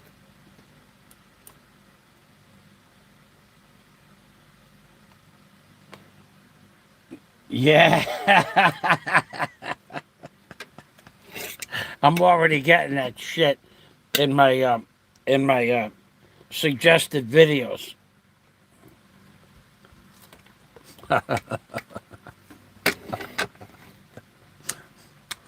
That's me. I'm here like the government. I'm here to help, you know. I just chewed off another piece of meat. I want to tell you something. The pork I bought last week, the big 2-kilo pieces of pork, God, completely different product than when you buy it prepackaged in the store. I bought 2-kilo, 3-kilo chunks of meat, about that big pork. It's a complete, because when they put it in the package could be, well, first of all, the meat is exposed to the air when they cut it. And within minutes, it's no longer what we call fresh. It's oxidizing within minutes. Then when they put it in a plastic bag, it oxidizes even further because there's air in the bag, plus it's getting the plastic from the plastic bag mixed in with the meat. But me, I keep it in the big chunks. And I'll take the big chunk out of the freezer, put it in a 2-gallon pot, and then when part of it, when it starts to thaw out, I chop a chunk off and put it, I'll chop like 4 chunks off of it, but not thin slices, 4 big chunks. And then I put the core that's still frozen back in the refrigerator. And then I have 4 chunks. 3 of those chunks will go back into the freezer and 1 will go into the refrigerator. But you leave meat, as soon as you put it in, so the plastic bags that are in the store, they, let me bite some more. Let me bite some more. Mm-hmm.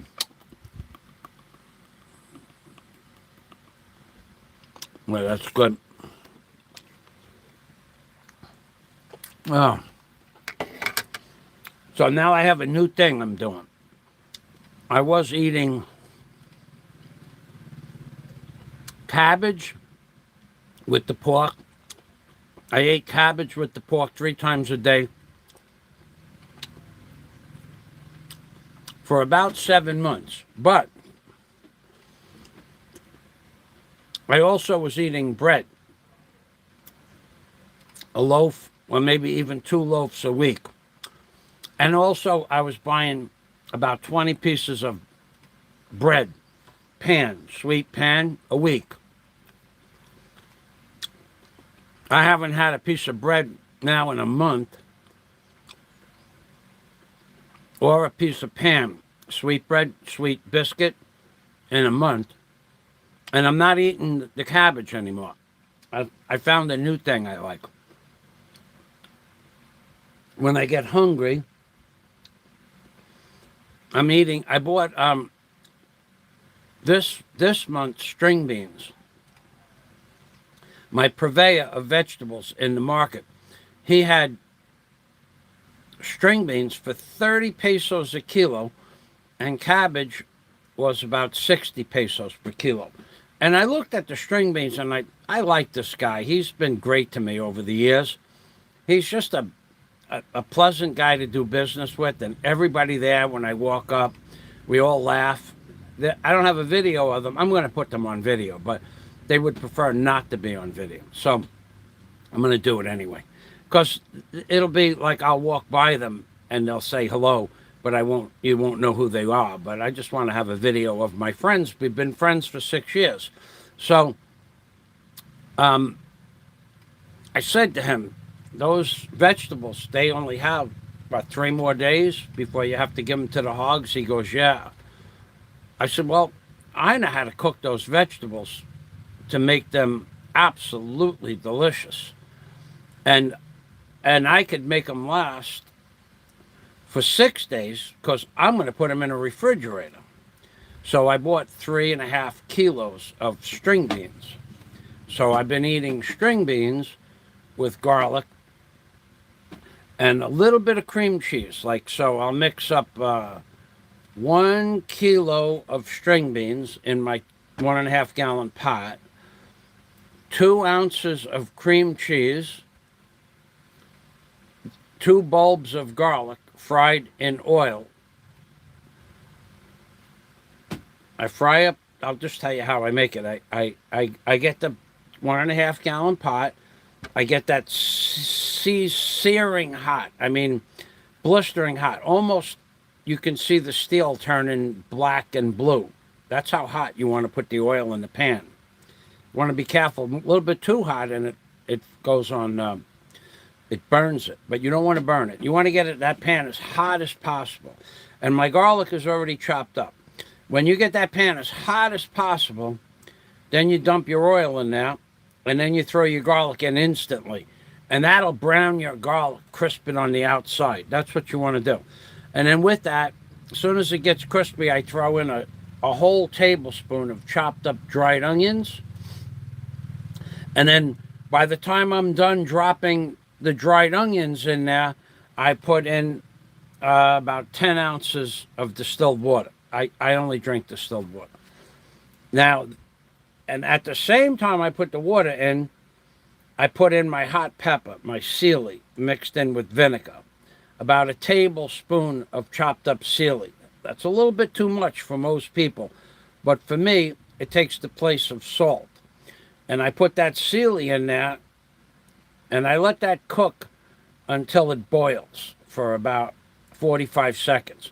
Then I take my chopped up string beans, and I put the string beans in that solution and add about, I don't know, I have some Himalayan salt.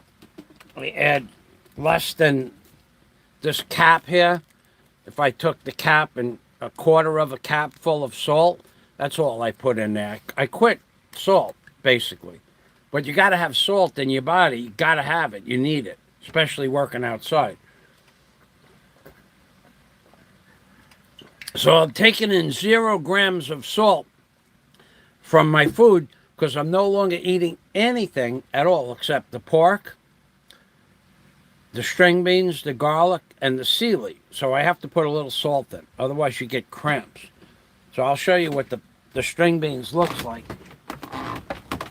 The meat, can't show you that. I could show you what it's going to look like tomorrow morning. Tomorrow morning, if you want to come and watch me cut a log. But I can't do that right now. So the string beans I cut up and I put them in the pot last. Now I don't cook them for a long time, the string beans. I don't cook the string beans for a long time. I only cook the string beans. I put that stuff in the boiling water, and then I put the string beans in, and basically at that point when I put the string beans in, I basically shut the burner off, and however long it's going to cook for on the hot burner, then that's what the string beans, that's how long the string beans will cook for. Oh, we have a piece of meat there. So this is how long I cook. That's how big the string beans are. So these are basically raw, cooked for only a minute or two, and then I shut the burner off, and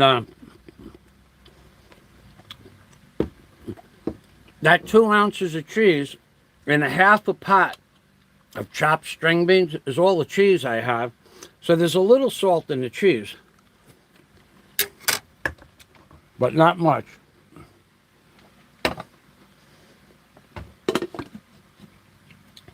So now, today's Monday. Since last Friday, 8 days ago,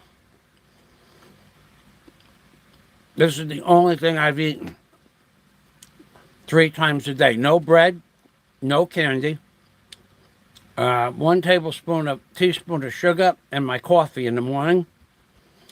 And that's it. No soda, no juice, no fried chicken, no hamburgers, no nothing. Just this meal for 9 7, 8, 9, 9 days. And that's all I'm going to eat for 6 months. I did the cabbage for 6 months, and then I did that for 6 months. So that's all I'm going to eat for another 180 days. I hope. I mean, unless I go out for dinner or something like that. And I feel better already since I stopped eating bread. God, that stuff is... White bread is just poison. It's delicious. Well, the Filipino bread is not delicious, but it's okay.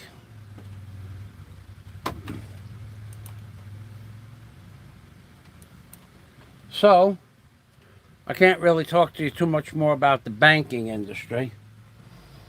It's 12:22. I'm done with lunch. It actually stopped altogether raining outside. Now, I do have to go into my cargo container from New York. I'm going to go in there. I have to get Scott's shirts out of that cargo container and get ready to ship Scott his shirts. However, I'm reluctant to go in there because if I find termites, that's going to change my schedule around into something else altogether. I don't know what I'm going to do if I find termites in there. If I have a lot of antique and a lot of different types of wood that I brought here to make door jambs out of for the hotel.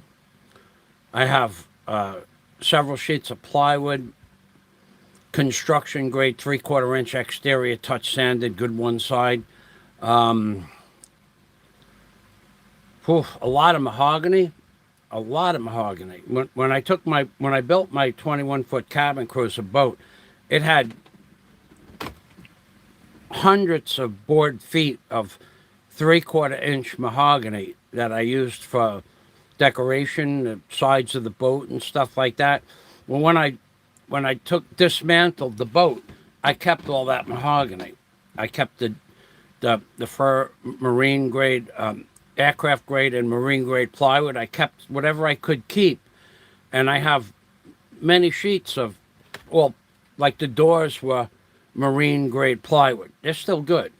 So I'll make something out of that for the hotel. But I also have a lot of mahogany, African red ribbon mahogany, not Filipino mahogany. Filipino mahogany at the time was available, but I bought African red ribbon mahogany. So I don't know that they're going to eat that. Some of the wood they have has what is called a rosin in the wood, an aromatic oil that the termites don't like. But some of the wood has an aromatic oil and they like that. So I haven't been inside the container in a year. I got to go figure out where all the problems are with going in there, if there are any problems. And when I left that container a year ago, I threw 5 kilos of mothballs in the container. I just threw them on top of my roll top desk, which is all wrapped up. I put them inside the blankets that the desk was in, my antique oak file cabinets that I have. And I have several, 1, 2, 3, 4 of those antique globe file cabinets and bookcases that are from like 1880, 1890, like that. And I hope that the termites haven't gotten to that stuff because there's nothing I could do. I don't know that there's a gas that I can buy here. And I know the spray cans that you spray on the termites, they just go inside the wood and they go to sleep for a day or so, and then they come back and then they eat more wood because they're hungry, because they slept. Fucking termites here are just unbelievable. Boy, these termites have a voracious appetite like you wouldn't believe. I don't know what to do. I'm going to go in, I'm going to find out. But I don't want to open that container up until the sun is directly overhead and the termites are not flying when the sun is out. So if it doesn't rain, they have a very complicated life, you know. I wake up in the morning and then I have to figure out what I want to do. And then when I decide what I want to do, I go to do it, and then I change my mind and do something else. My life is very today. Like who knew? Who knew that marvelous Mark, the King of the Dark, was going to break my chops about my receding hairline? That destroyed a lot of my potential energy for the day because now I'm dwelling on my receding hairline. Look at that. Look at that. And it's all the way, it's uniform right across the board. Marvelous Mark. I think I might ban that guy for reminding me about my receding hairline. Look. It varies from place to place. Some of it's back a quarter inch and some of it's back 5/16 of an inch. And in that one spot, it looks like 3/8 of an inch already. It's enough already. Enough. I'm tired of losing my hair. Tired of that, my hair. And it keeps the front of my head cool when I wet my hair down. I don't need a hat. I mean, this is not a good thing. So that's my afternoon laid out in a nutshell. Is that I don't have to cook because I ate that pork with the string beans. Well, that was good. And if I keep saying it's good, it gets even better. One more thing I do eat is pineapple. Oh, freaking pineapples that they have here. There is one benefit of living in the Philippines that you're not going to get in America. The fruit and the vegetables were typically picked or grown and taken off the vine or out of the garden, like a lot of times the same day that you get it. I don't know the pineapples, but for 30 pesos a kilo for pineapple this time of the year, I've been eating 5 pieces of pineapple 4 times a day. So that's at least a natural sugar, but that gives me energy, and I'm good. So anyway, what I'm going to do is this woman just sent me an email. The woman I'm going to buy the gun from. Now, I talked to this woman for 15 minutes this morning. I said, I need to come and buy a gun. But she just sent me an email. How many of those guns would you like to avail? Avail means how many do you want to buy? I want to buy one gun. That's what I told you. Okay, and I mean, so I have another question for her anyway, but it's an amazing thing. Oh, I got to get her address and the address of a couple of other places I have to go for the computer, for the Asus Pro Duo computer. Because here's what they'll do. They'll tell you, yes, sir, we have that in stock. And they won't have it.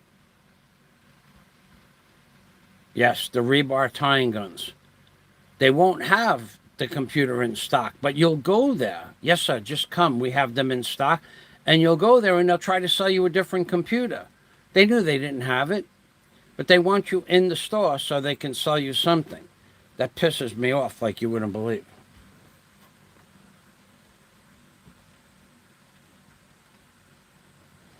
The ReBar tying. Oh, I see where you're going with that. When I said I want to buy the gun from her. Yeah, thank you.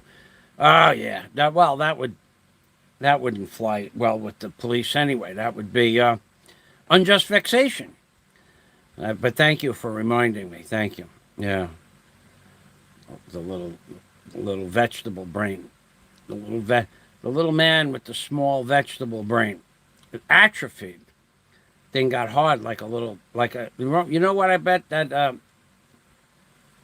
I bet his brain looks closer to the size of a split pea than an actual 2-pound brain, because it doesn't work at all. It's not, and it's getting worse every day. It gets worse every day. It gets worse every day, and now I can't, now that I'm looking up public service announcements, it's an amazing thing. I can't talk about that though. I gotta go. Gotta go. But my next public service announcement is going to be for a very, very special group of people. Not anybody I would hang out with, but for because there are with this, you know.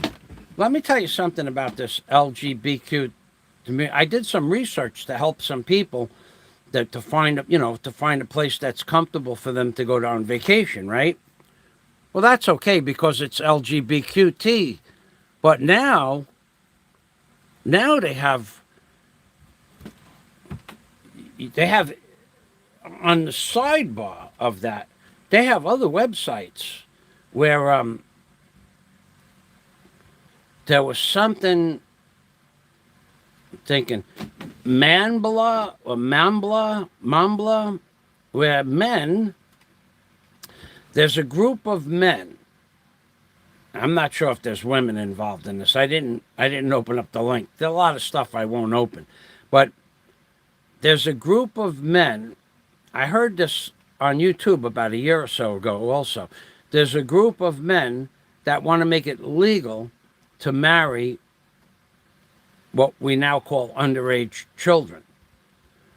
And man and boys, I think it was, or some sort of group of men that want to get married to basically children. And in America, there's a community. I think it's called Mambla. I don't know. I saw the name this morning. I think that's pretty crazy. To be honest with you, I think I don't understand what's going on in this world. I don't. I mean, Scott said it before. If you're a nut, you're a nut. If you're a bolt, you're a bolt, and that's all there is to it. But not anymore. Not in America. Not even in other countries as well. But that's some strange shit. Man bankers, I think. Man bankers. Man bankers? We talked about bank. I don't know. I don't know if I'll do a public. Well, I don't know anybody that that's well. Do I know anybody? I've heard stories about that. About adults having relationships with children, and I've heard stories about that. Yeah, I've heard lots of stories about that, but I never experienced that. So I don't know that I'll do public service announcements on that, but I heard a lot of stories. A lot of stories. When you grow up in New York City, the city never sleeps, the stories never stop. All kinds of weird stuff used to go on in New York. I remember when I was about 17 years old, I used to go into the city every Tuesday and Thursday at 7 o'clock at night, 6 o'clock at night. And we stayed studying transcendental meditation and Buddhist and Zen Buddhist meditation from 6 to 10. And on Saturday and Sunday from 9 o'clock in the morning till 9 o'clock at night. But, now this is a story I could tell. There was a woman's hair salon. They trained women how to be a beauty parlor person. It's where you came to get your beauty parlor license. Okay, so what was the name? It was a very if I mentioned the name, everybody heard of it. And when I was about 17, where I went to school was not so far away from where this beauty parlor training center was. I should find the name of it. I could do a public service announcement for that. And it's on like the tip of my tongue. I don't know. I'm trying to think of it. It's not like a hair club for women. It was a very famous place. And you'd go there. Now,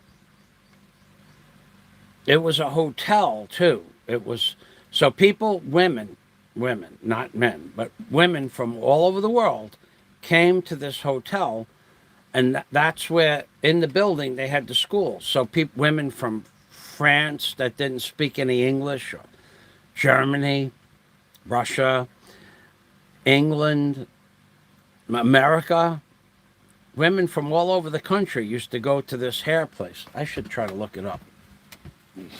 Well, I should try to look, because this would be a good public service announcement for young men that want to, have dinner. So let's see, New York City, New York City, New York City. Hair, HAIR, dresser,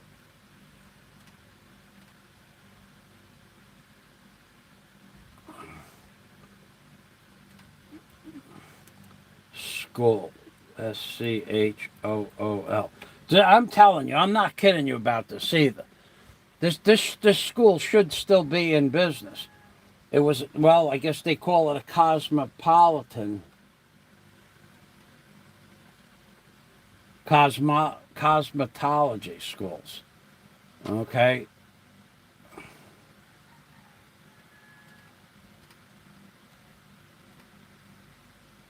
I don't see that name. Empire Beauty School? No, it wasn't that. Beauty Schools Directory. All right, let's look. 'Cause when I name this school, you're going to remember.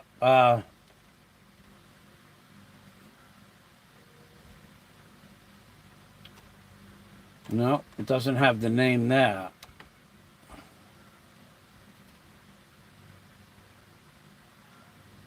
Oh, let's see. We got some names here. Maybe that school went out of business. They should have never let that school go out of business. That was probably the best school I was ever in my entire life. Anyway, there was a school, and it was in Midtown Manhattan. Well, anyway, in the basement, Barbizon, the Barbizon School. That was the name of it. Barbizon School of Hairdressing for Women. That was it. Let me check that out. See if it's still. Let me get that link for you. Barbizon. BAR Barbizon. That was it. Barbizon Modeling and Acting. Oh, God. The Barbizon School.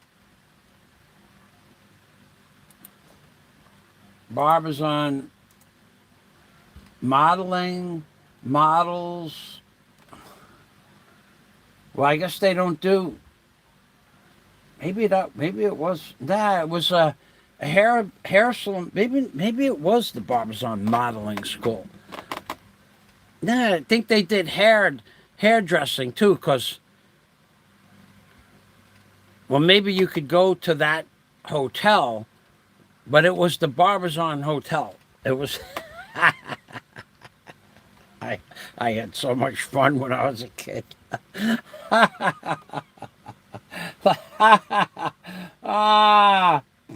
Oh, let's see. Barbizon, New York City. I'll just give you the link.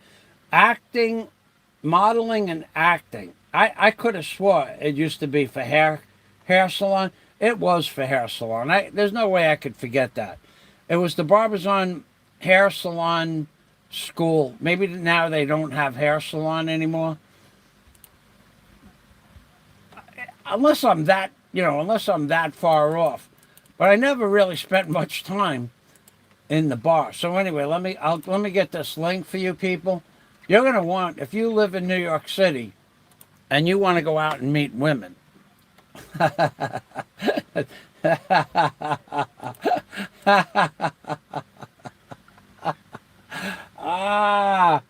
Let's get it in there. Let's paste that in there.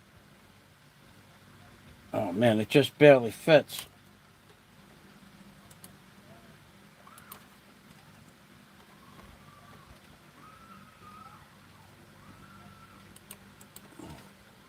Well, anyway, the Barbizon acting school that I just posted, I remember it was a hair salon place too. That's how I remember it. So anyway, you could go from any country in the world, and then you lived in the Barbizon Hotel. It was a Barbizon Hotel, actually. But in the basement, there was a small bar. I don't think the bar held 15 people, at most 15 people. We're talking about, it was just a small little spot in the basement. It could be big now, I don't know. And I would go in there, and they didn't check proof back then. I might have been, I could have been 18, but I think I remember starting to go there when I was 17. So on at least 1 or 2 nights a week after I was done with my meditation classes, I would go to this Barbizon school of hair saloning and modeling, whatever it was, and sit down at the bar. And it was like the one place in America that women would buy you drinks, because these women came from all over the world, and they would be interested in talking to somebody from New York City, because there was only women in there. There was no law against men going in the bar, but men didn't just know about it. I don't know how even I knew about it. But that was a good place to hang out. That was a really good place to hang. You got to meet women from all over the world. Some of them didn't speak any English at all, but there was ways to communicate. And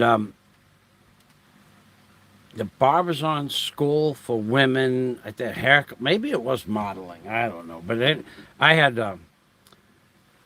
I never told anybody else about this. This is the first time I ever mentioned this story at all in my whole life.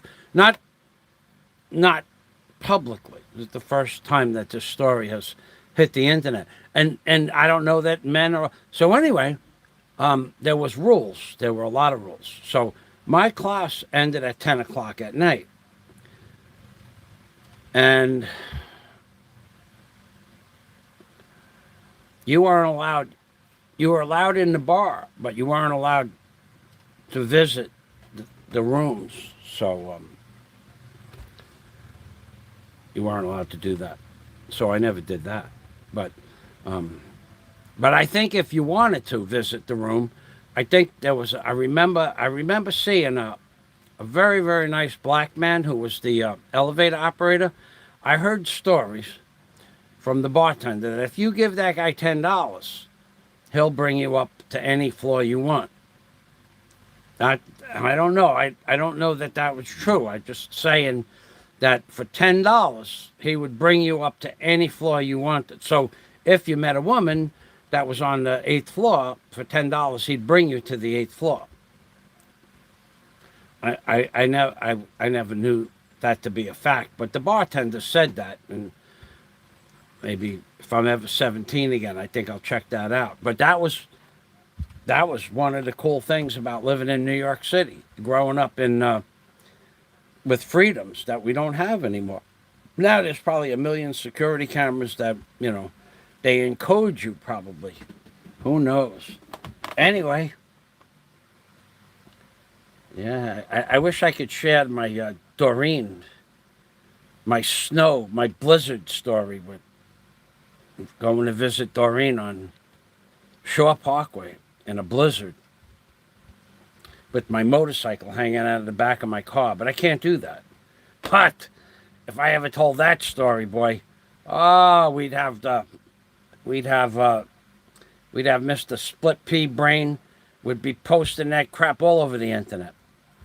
Oh, he'd make such a big deal out of it. Michael FAZIO dated a woman. He dated a woman. He says he dated a woman. And that guy's got a lot of ground to cover before he can prove himself to be a real man. We know real men when we see them.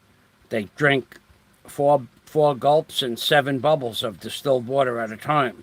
Nothing less than 4 gulps and 7 bubbles. Therefore, you are a real man.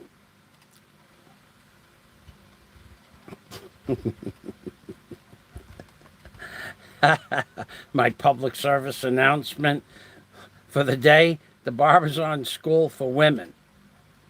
That is where if you're in New York City, if you can still go to that place, it's women from all over the world go there to learn how to do women's stuff.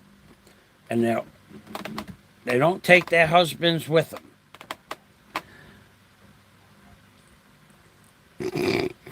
My public service, my work here is done, folks. So thanks for watching, and have a great day. And I'm going to tell you all again, I've been telling you seriously, I don't know who you are. You say something stupid, you get blocked. You can't even, there's no way that you could get unblocked. Oh, well, I mean, if you really want your name to appear, I guess you'll have to make another account on Gmail, and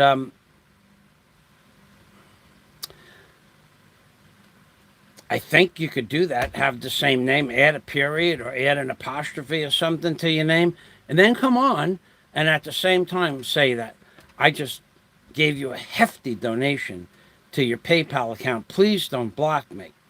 And I will take it into consideration. So with that, I'm Bing Permy, which means take care always. From Mr. Congeniality himself. You heard it here first. The Barbizon School for Women and Bing Permy from the Philippines, baby. Thank you very much, Scott, for all your assistance today and with the with your help on the computer. I appreciate it. Bye-bye for now.